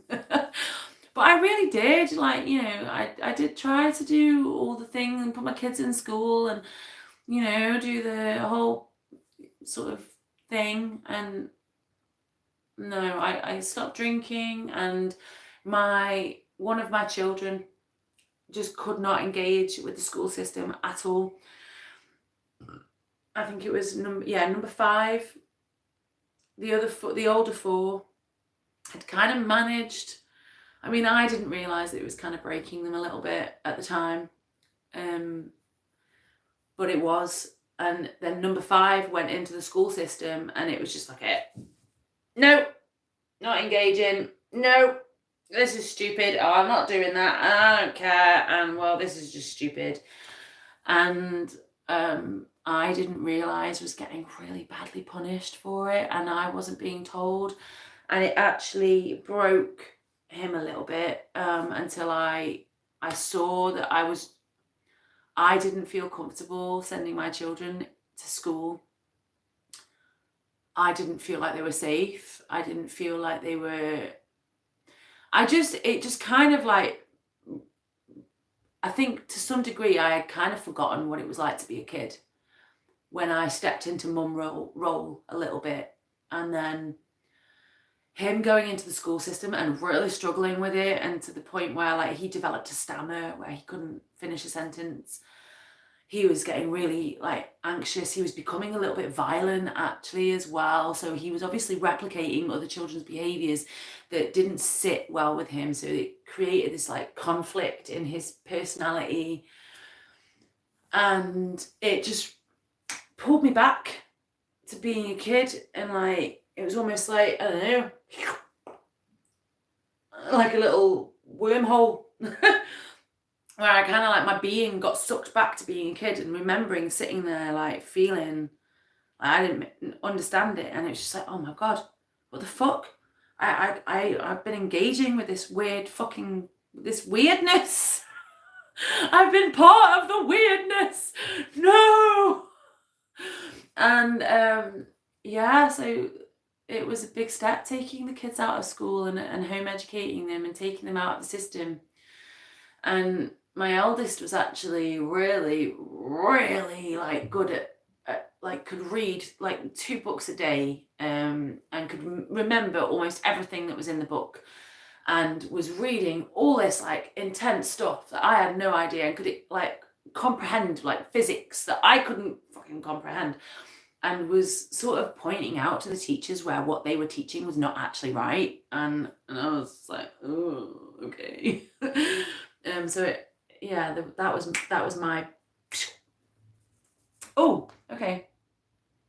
Looked at my journals and found I was very disappointed in being treated as if I was dumb when I could see more than the old people around me.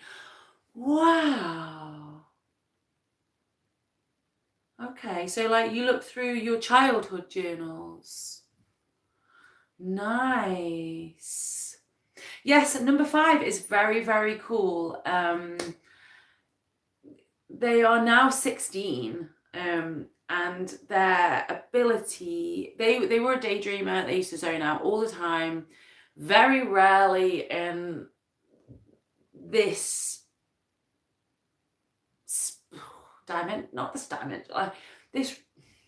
they would go inwards a lot, and so they have come to some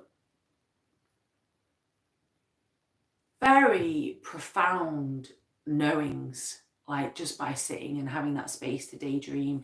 And they obviously, as time went on, I realized that like me, this child had demand avoidance and did not like the idea of having expectations put on them. And the more that I gave this child freedom to learn in the way that they wanted to, and to learn what they wanted to, the more they learned. It was that simple. So yeah. I saw how the school, church and family that I was part of was not okay with me. Yeah, and that's the thing, isn't it? Like, who gets to say what's okay and what's not? And I know that there are basic sort of structures of what is right and what is wrong.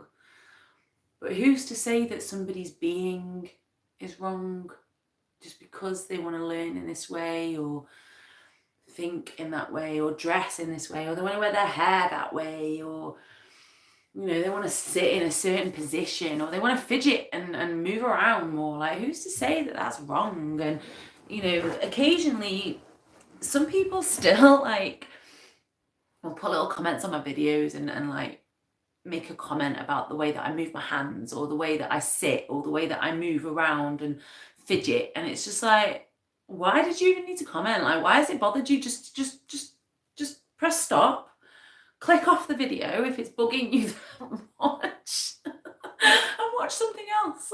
It's so simple. But you won't. Nobody on this planet will ever make me feel that my very being is wrong ever again. Just for being myself. And if it is causing other people so much discomfort and so much pain and suffering, then they are very welcome to walk away and to not engage with me, and blessings on their path. So, let's see, what other pieces of poetry do I have? I think, was that the last one? I think that was my last piece of poetry, other than I do have a piece that I said I was never going to perform again. And it is up there. So I have written it down on my computer, because I'm hoping one day to maybe have a little poetry book. That would be cool. I could write a book. That would be something. That's on my to-do list, something I haven't done yet. So the next bit I have that's like poetry. I was hoping to do this to some music.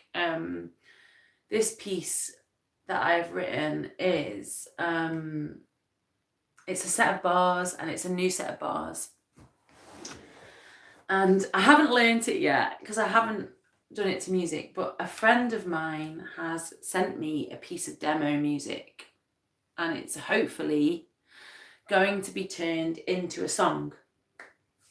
And it's going to have like a bit where she sings, and there's going to be a chorus and stuff.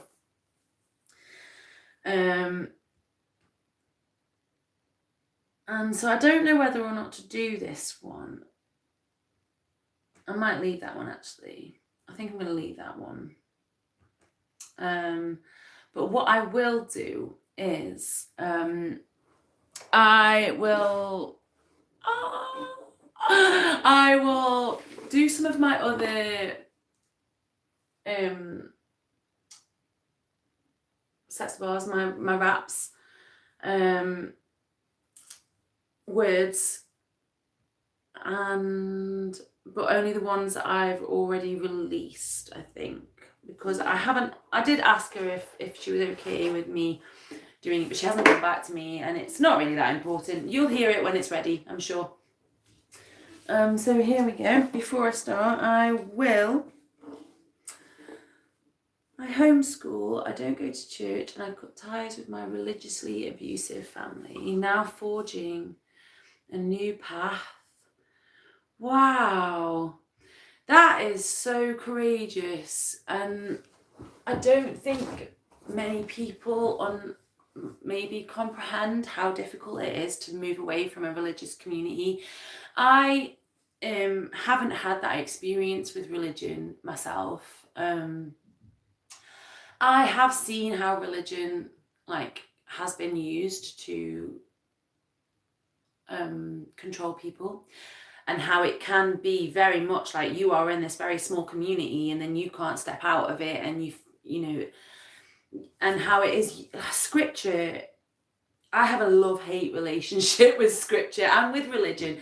I can see the benefits in religion, but I can also see how it can be used for bad. I can see how a lot of actions can be justified because it says in a book.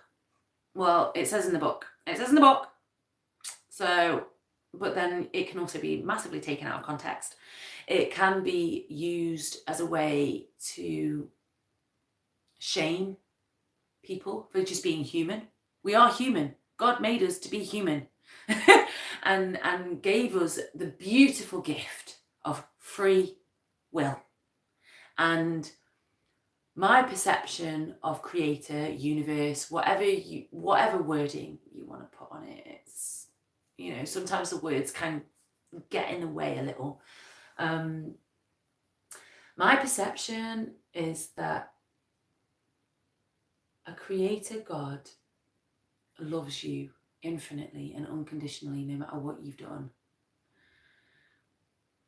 You are part of the universe. You are the universe, like, and we do have free will. And that's not to excuse people's bad behaviors. That's, I think it's a very difficult thing to put into human words. I think it's a concept that we're not supposed to fucking be able to comprehend with the human mind, like how. And so I don't think, I quite often think that people that preach based on scripture alone, are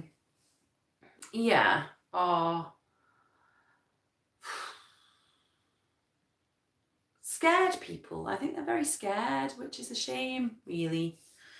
Write that book, I would buy it. I am in the process. I'm in the process of writing the book. The problem with religion is fundamental, outsourcing our power instead of insourcing. Yeah, exactly. And when we see ourselves as separate from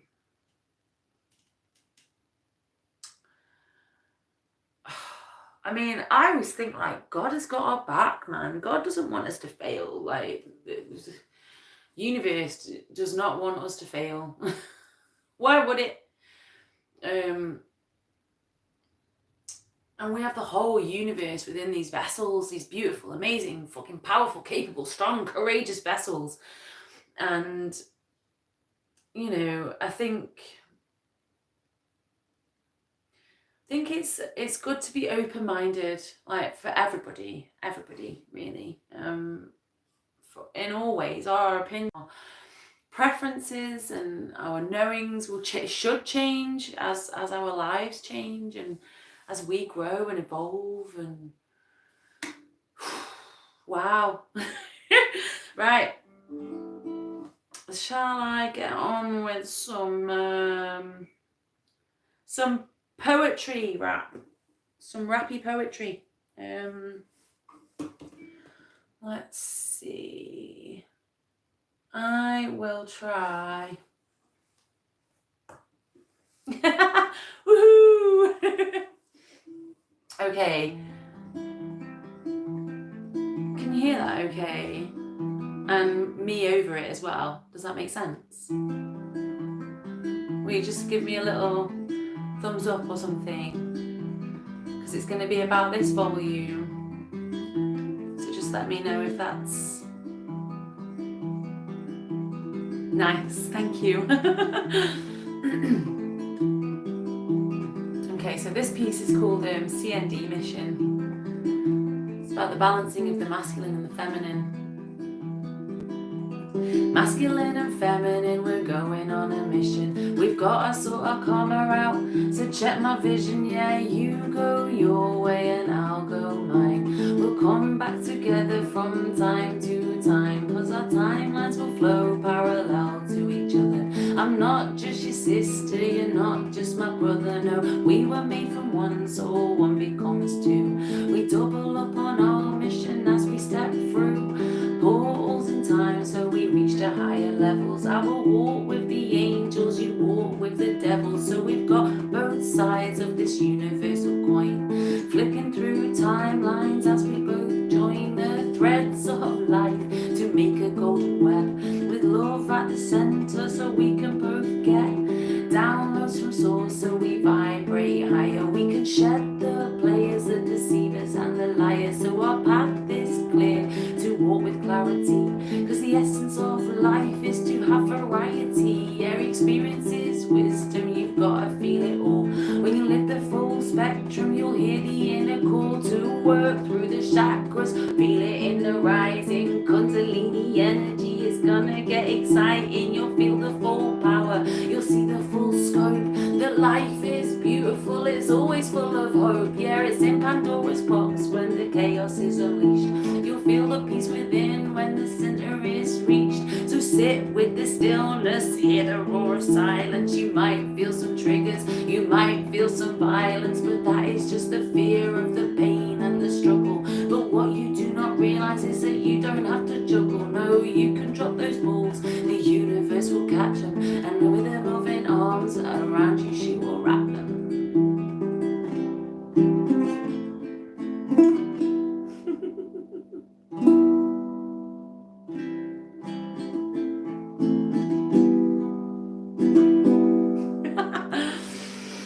Oh, that was pretty cool.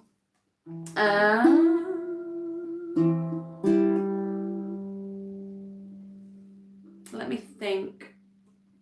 The first piece that I ever wrote, the first piece of conscious rap that I ever wrote was this one, and it's called Remember Who You Are. And I actually made a song, which you've probably seen, heard, and done the things. I made some beats to it. Thank you, Colette. I turned it into an actual song because originally I didn't do it to the ukulele. I just spoke it as rap, and then it's like, oh, it's easier if I play it. I couldn't understand why I couldn't remember my poetry, but I could always remember my songs. So it's the music. It helps. It does help. Frequencies, music, brains, amazing. Anyway, so this one's called Remember Who You Are.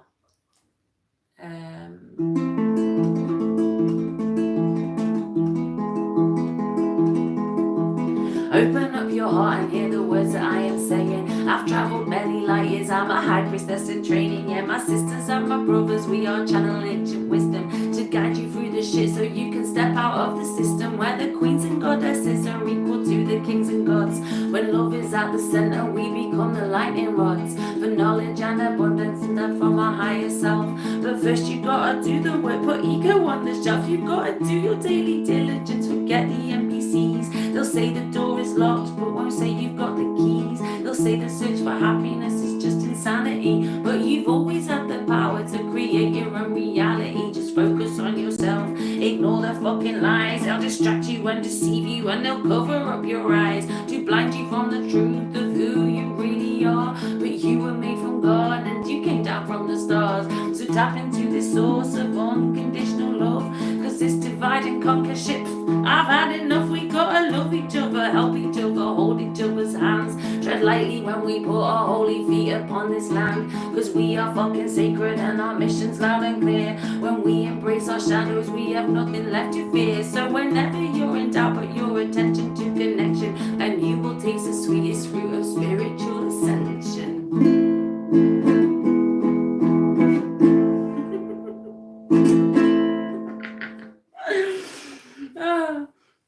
I love that piece. It's so beautiful.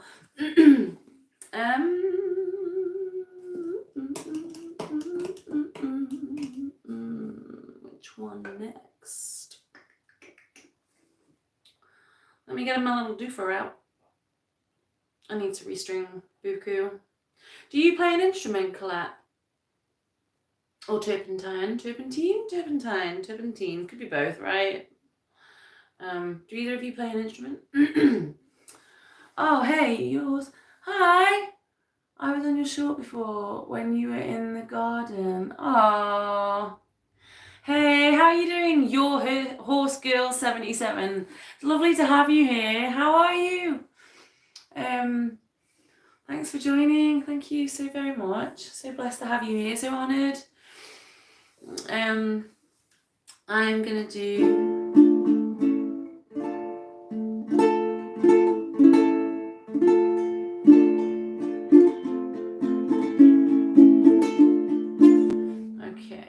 I'm gonna do Dancing with the Devil. Yes. Oh, you play baritone uke? No way. Amazing. That's what this is. My ukulele is here. I do have a ukulele. This is so she's called Uku and baritone one is called Buku. I've just shut her up. And drums. Oh, wicked. I don't play like a drum kit, but I do like to just drum on all the things. Yeah, so here's Uku. I don't play her very often anymore, to be honest with you. I have neglected her a little bit since I got Uku, but she was what I learned on. So maybe, do you know what, actually I do neglect her a lot. I'm gonna use Uku. Woo!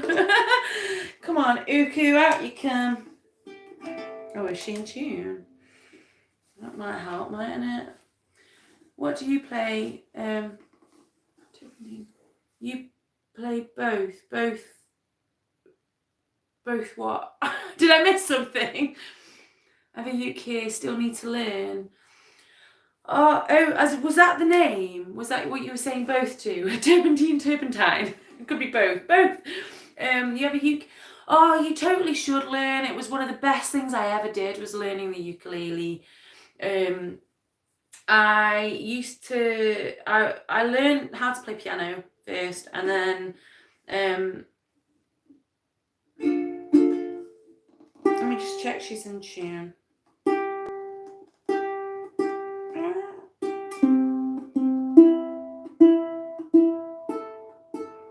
Okay, that'll do.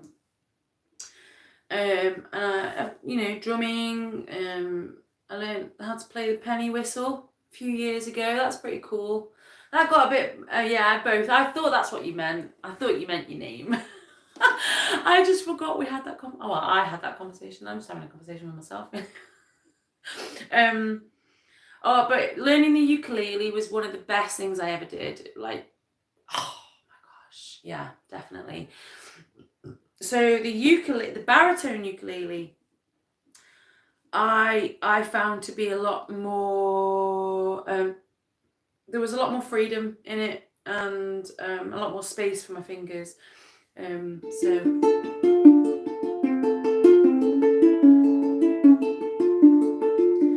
I'm gonna play Dancing with the Devil, and this is about like my absolute journey through battling addictions, shadows, negative projections, fucking society, and how the only way I really got through it was just fucking facing it head on, going, right, come on then, do your worst. I can do this. I was trudging on my path, I was broken, I was bleeding. The words that God was saying to me, I wasn't heeding. My body was in pieces and my mind fucked up, cause no one had taught me how to fill up my own cup. I was fighting, I was battling, I was trying to control. The words around me were so loud I couldn't hear my soul calling from within to take me to myself. I had to clear this karmic debt to find the well. So I delved into the dark and I sifted through the mud. I was dancing with my demons, but for my greater good.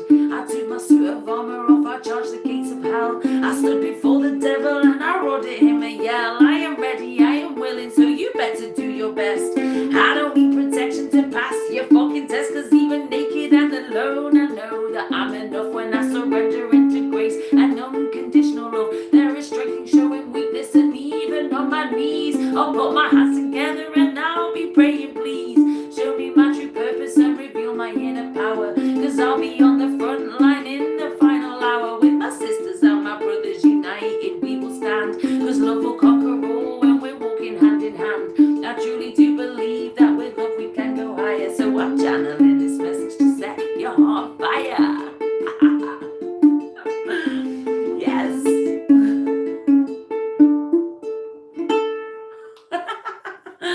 Fucking love that one.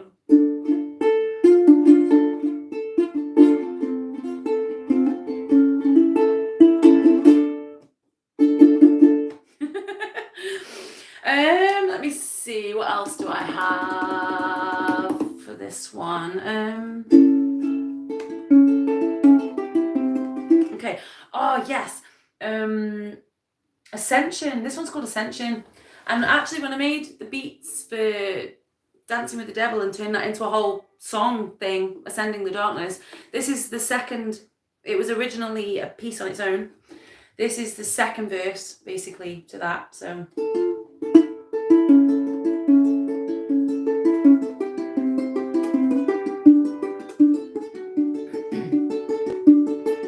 stepping up into my power to claim my royal throne. Even if I have to ditch connections, be alone. I'm an empress, a goddess, a high priestess. I was sent to balance masculine and clean up all this mess by focusing upon my path, my inner universe, by speaking love and truth, and by knowing my own worth. I am magical, I manifest, I fill up my own cup by praying every day and to remember to look up, to give my praise and thanks to Source, the great creator. The time to act upon this truth is sooner, never later, because we were sent the shamans, the healers and the mystics. So sort your fucking karma or shit will go ballistic. We were sent to Gaia to ascend through the collective, to help them level up and to see a new perspective. The love and unity, it's a must, it's not an option. It will save us from deceit, the lies and the corruption that Babylon has placed upon us. Keep vibrations low, but kindness is rebellion. Resist and tell them no by enforcing healthy boundaries with grace and with compassion, embracing all our demons and all of our attachments. Because when we know our enemy, we can let them in, give them all the love they need, and don't just see the sin, because external always mirrors its reflections that we see.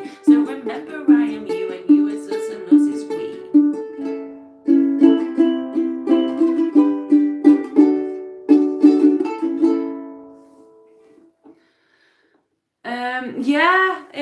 So all of the stuff that I've done today, it's all mine.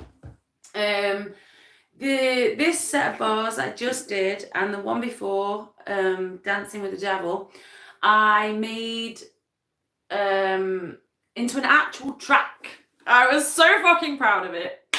I decided that I wanted to like sing it, so I made a whole song.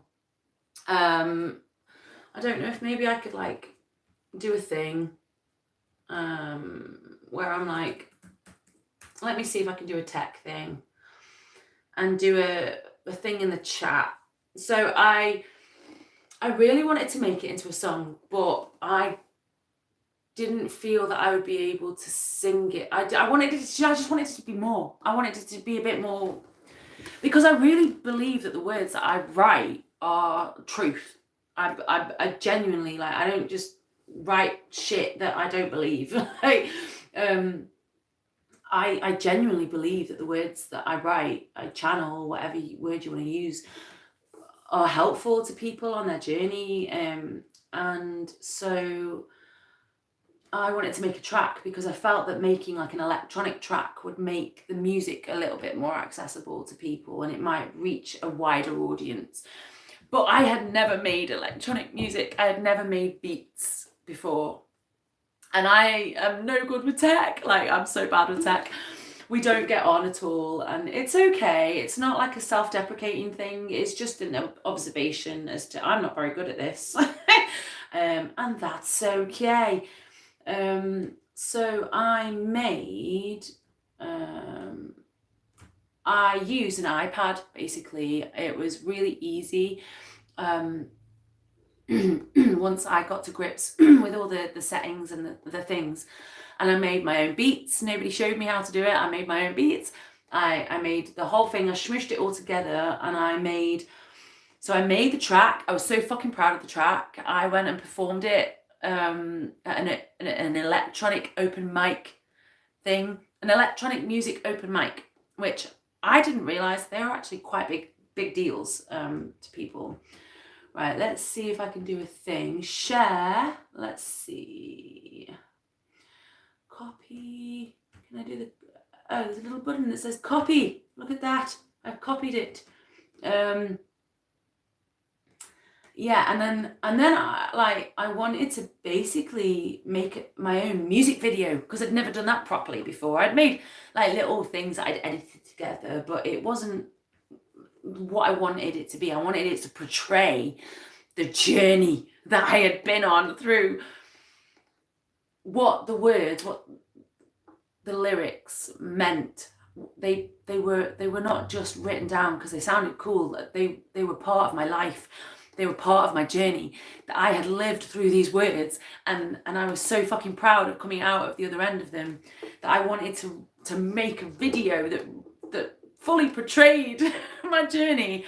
And so I did, and there it is. I have just done a thing. I sent you the thing. It's on the thing. that was those two things smooshed together. If you fancy watching them, I was so fucking proud of it. I have made others since, but not to the level of making that.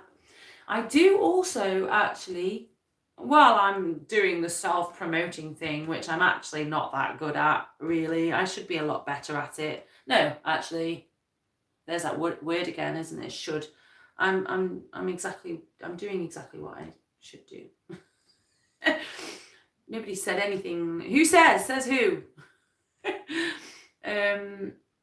You go away now. I also make where am I? Meditative, like, sound healing journey tracks,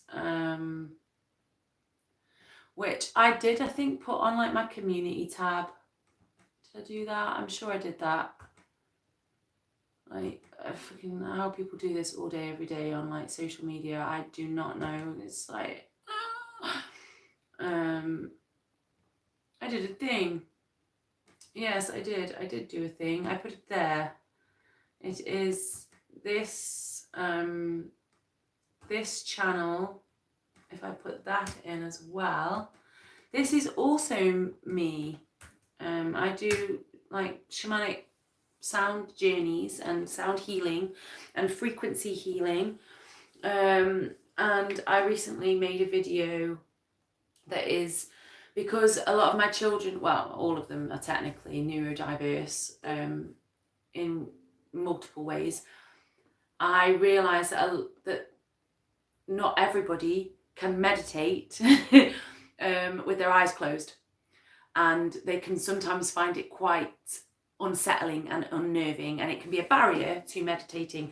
So because some people like to use their visuals and their eyeballs, and they like multi-sensory inputs of information, I made a visual journey for one of the tracks, and so that's been my latest project. So yeah, that's been quite cool. Right, I'm going to swap Uku now for Buku. I'm going to do a couple more pieces, and then I think I'm going to wrap it up. One, because I haven't eaten my tea yet. And two, we still have some Christmas films to watch. We do. So what am I going to do now?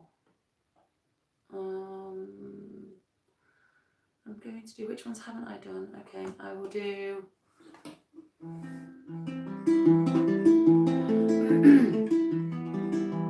Okay, so this one's called Hermit in Healing, and this was about sort of,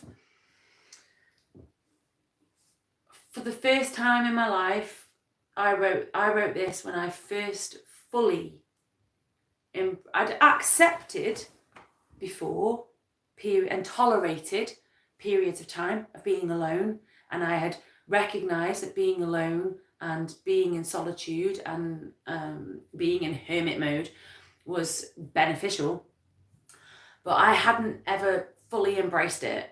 And this I wrote when I actually realized I had fully embraced it, and I was actually really happy to spend time on my own.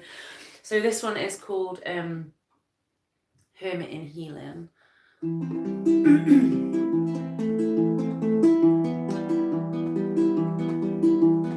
Sitting with myself, yeah, I want to be alone, where I will feel the peace within and I will feel at home. By embracing all my demons, I am loving my whole self.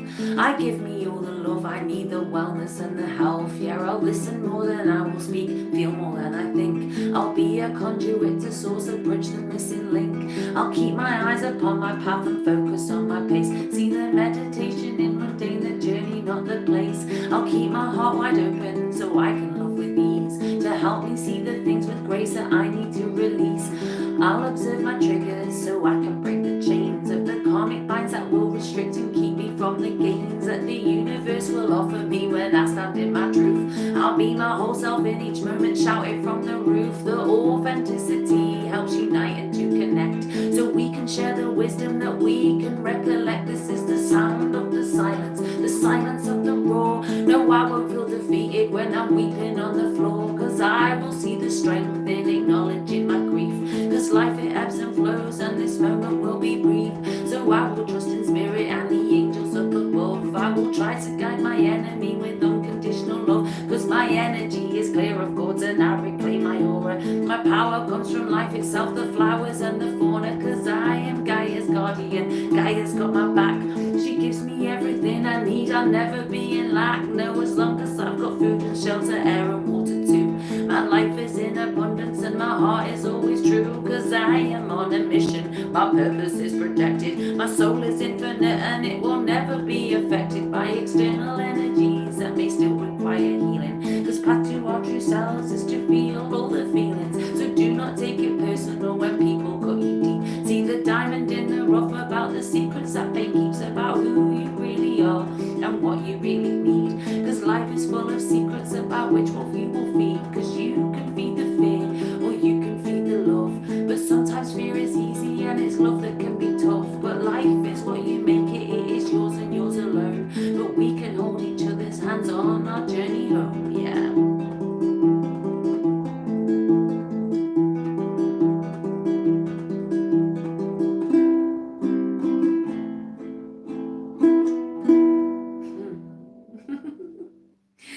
Oh, I love that one. I particularly love the part about acknowledging my grief and not being ashamed of crying, of feeling broken, because every fucking human being on this planet at some point in time has felt grief, sadness, sorrow, broken, ashamed, guilty. Like, so why do we use that against each other? Why do we use those things as weapons? Like, it's not okay to use those things as weapons against each other. Like, we should be proud of the fact that we can feel those feelings and those thoughts, and we can cry and we can laugh. And yeah, so I particularly love that one.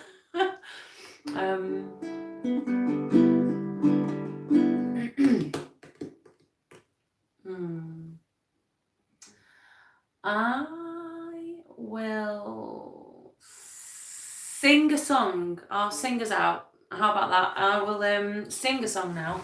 I won't just speak my poetry over music. I will actually sing a song.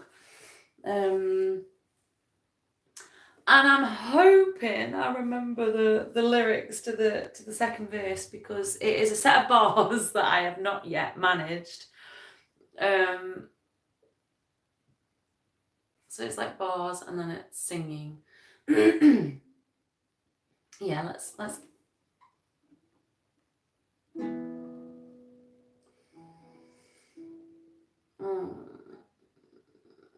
Oh, actually, I think I'm gonna do, I don't know which one to do. Yeah, I'm gonna do that one. Fuck it. Let's give it a whirl. If I fuck it up, I fuck it up, right? So let's give it a go. And then I'm gonna say goodbye. If you have any last questions or any last things to say, please put them in, because then I'm gonna play this song to the best of my ability. It is a new one. And then I'm gonna tootle off and spend some time with the kids. But it has been so beautiful to connect with you guys. So amazing. I'm so blessed. I'm so honored. Thank you for sharing time and space and energy and love and your thoughts and just yourselves. Just thank you for being here. Just thank you for being. So yeah, let's see how this one goes.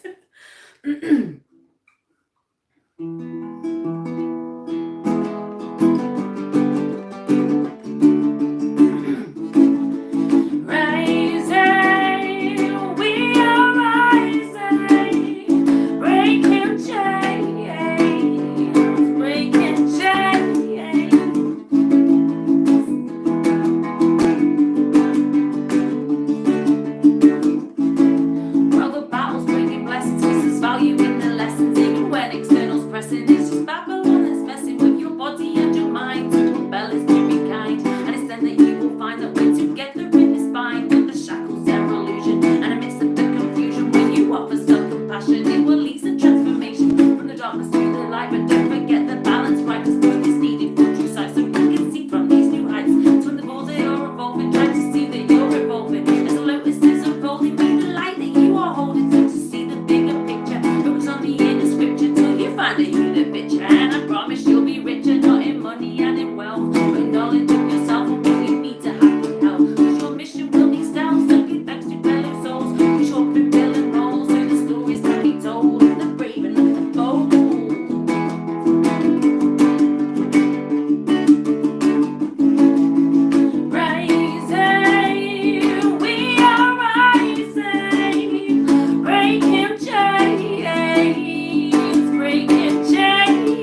close. The last line.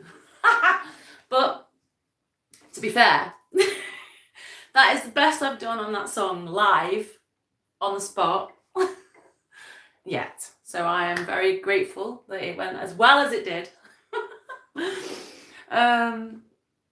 Oh, bless you, Colette. Nice.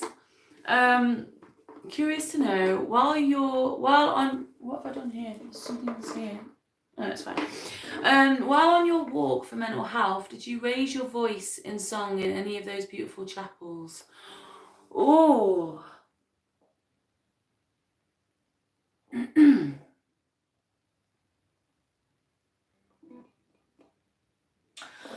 don't think I did, you know.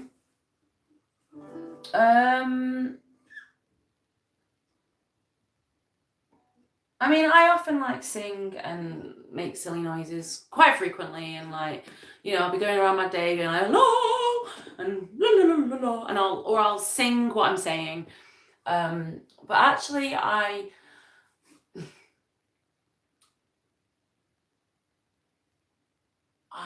was very still and quiet a lot of the time on the walk. I cried in a few of those churches, in a few of those chapels. Oh my gosh, especially the one that oh god, what was it called? I'm just gonna have to quickly see what it was called, because oh my gosh, it, like, I'm sure if you like look online and Google search engine this church, it was, oh my gosh, it was just so fucking beautiful. And it was not like a religious church. I mean, it was, but like it had like the angels and it had like bits of the scripture, but it was like about when word became flesh, and yeah, oh, just wow. But it was, it incorporated a lot of like universe and Gaia and earth and life and death and creation and destruction. And I think as well, I think it was a woman that designed it. It was only small, it was like tiny. It was a tiny, tiny church. And the woman that designed it, like, I'm sure you'll find some info on it. I'll put a little, I'm going to find it now. I'm doing the thing. The woman that designed it actually got a lot of the children from the village, and each of the little cherubs that are in there are all individual, because they are modeled on these children's faces. Let me just find the right one. Which one was it? Maybe it was that one. Let's have a look. It'll be in the description. I'm sure I put in the description about it. Here's a link to the beautiful book we found. No, it wasn't that one then, was it? Maybe it was, it was that one, I think.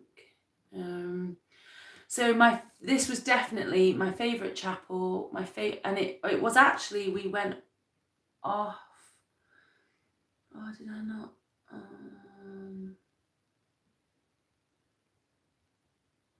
No, it wasn't that one. Okay, let's try this one. Maybe I didn't. If not, I'm gonna have to look it up and find.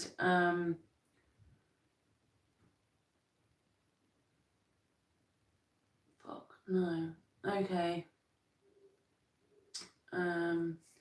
That is a shame, because I thought I did put in some of the links. Anyway, I'm wasting time now. Encore. I will play one more song, but I will have a look through the actual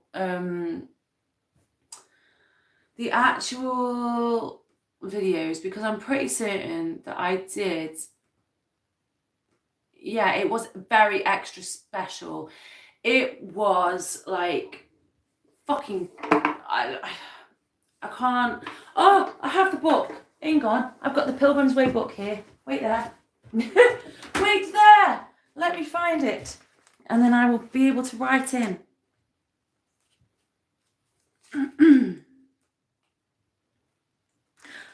No, it wasn't that. It was near a place called...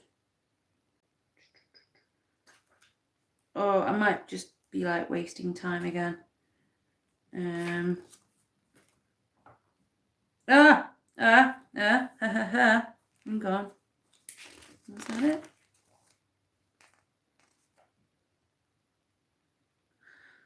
No, I'm just wasting time. But I will. Yeah. Oh, you did Google it. Can you remember what it was called? Because I'm terrible with names. I'm genuinely terrible with remembering the names of things. If not, I'm sure we can like put in the comments the link to it, because and just the history of it. There was like a brief little history. I think I took a snapshot of like a description of it, and I don't know if you read that. And I did try to pause, like when I edited it, I did try to pause it like for a little bit so you could read it and zoom in and pause it and do the thing. But just reading the description of what the woman wanted to portray in this tiny chapel was, that made me cry in itself. Oh, bless you, Colette. So I'll do one more song. And this one is called Sacred Sovereignty. So this one is me basically making my own affirmations and mantras so that I can tell myself how fucking amazing I am when I look in the mirror every day. And yeah, that's what this is about. And I highly encourage, like obviously because I'm doing the word I, if anybody else sings this, these words apply to anyone that sings this song. So I actively encourage you to learn the words, claim them, sing them. They are yours. They are everybody's words, to empower, inspire, and all the stuffs. But I have been talking for like what time is it? 2.5 hours. Oh my gosh. Wow. So if I don't quite hit it, it's because my voice is getting rather tired. From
I don't think I've talked this much for a very long time. Oh, thank you so very much. Let me see if I can get it right. Missy Mimi. Missy Mimi. Missy Mimi. Thank you so very much for joining and for sharing time, for being here. And oh my gosh, thank you so much, Colette. What's the chapel? I knew it was in Compton. I actually had the book out at Compton. I knew it was in Compton. What's Chapel? Please, anybody fancies like having a little yeah, I know you obviously you're in America, but I don't know if they've got like little video. I'm sure they must have like little video look arounds and like intricate stuffs, and like try and find if on my video maybe if you can like zoom in and do a thing with the tech. If not, like I'm sure there's a picture of it online somewhere where there's like a transcript of the little thing that's, as you walk in, there's a thing by the door and it's got a description of basically what the whole thing is about. Like there's just tree roots everywhere and branches and there's angels and everything, and it's just recently been like refurbished and repainted, and oh my god, it just looks, I cried my fucking eyes out in that church, I tell you. I was in there on my own for a bit, and then some people came in, and I had like my back to the door, and I just heard these two women walk in, and I was just like looking up at the angels, like, oh my god, it's beautiful. Like it was a proper blubbering. And I just remember her, like, these two women coming in and this woman going, and I heard her gasp behind me. And I looked around and was like, I know, it's beautiful, isn't it? And like just being this like random strange woman. So she just walked in and I was like, she was a little bit more contained than I was. Oh, it was truly, truly beautiful and amazing. It really was.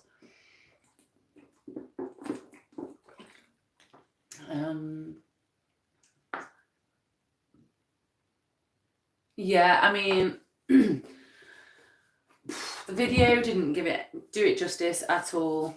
And I'm so glad that you at least felt the energy of it, because it was some powerful fucking energy, a lot of love, and someone that truly, like, my receiving of that space was that it was beyond, like, because considering when it was made as well, it was beyond religion, it was beyond scripture, it was someone that had truly, truly sat with creation, with creator, with, source, and got it. They got it. She got it. It fucking blew me away. And it was just so nice to see that somebody else got it, and so I'm going to do the signing offs now, because I'm not very good at wrapping things up. I'm not very good at doing the whole bye. When you get it, you can see it. You genuinely, you can also recognize that in another being when they get it, truly get it, and you don't. It doesn't have to. Yeah. Anyway, I'm gonna do. Yeah. Thank you for sharing your time and your energy with me, Colette. Oh, thank you. Seriously, thank you so fucking much. Thank you for being here. Thank you for receiving my poetry. Thank you for, just your beautiful comments and all the other people that came. Missy Mimi, I'm sorry, I can't say that right. I do have very big teeth. It does make it difficult to say some words. Thank you to 4748X. And to Turpentine and Your Horse Girl 77, and to JM, and and to P. Diddy. If you made it all the way to the end, I hope that you have dropped some of the hatred, man, and the resentment. I hope that you have managed to just embrace life a little, man, and just see existence as for the beautiful thing that it is in all its forms. And I exist in this way, and you exist in that way. And blessings on your path, man. Blessings on your path. So I think I managed to get everybody in there. And for anybody else that came that didn't... Are you laughing at my pronunciation? Missy Mimi. Am I saying it right? I don't fucking know. It doesn't matter. And or are you laughing at P. Diddy? I don't know. Like, anyway, the poor guy, poor person, like, obviously has nothing better to do. Anyway, yes, I'm going to say goodbye. I'm going to do the thing. I'm going to go. I love you all so very fucking much. From my heart to yours. Yeah, but yeah, send P. Diddy some love. Please do. Like, and again, if there's anything ever like that in, you know, any of my live things, you don't need to defend me. You don't need to, like, fight my corner. I mean, it is nice, but you don't have to. Like, just ignore them. Don't send them any energy. Just send them love. If you have to send them anything, send them fucking love. Because, you know, a happy, genuinely happy person wouldn't do that. So there you go. Yes, heart hugs, definitely. Just so blessed. I'm so grateful. I'm so honoured. Thank you so very fucking much for spending this time with me. I love you. I'm doing the thing. Bye.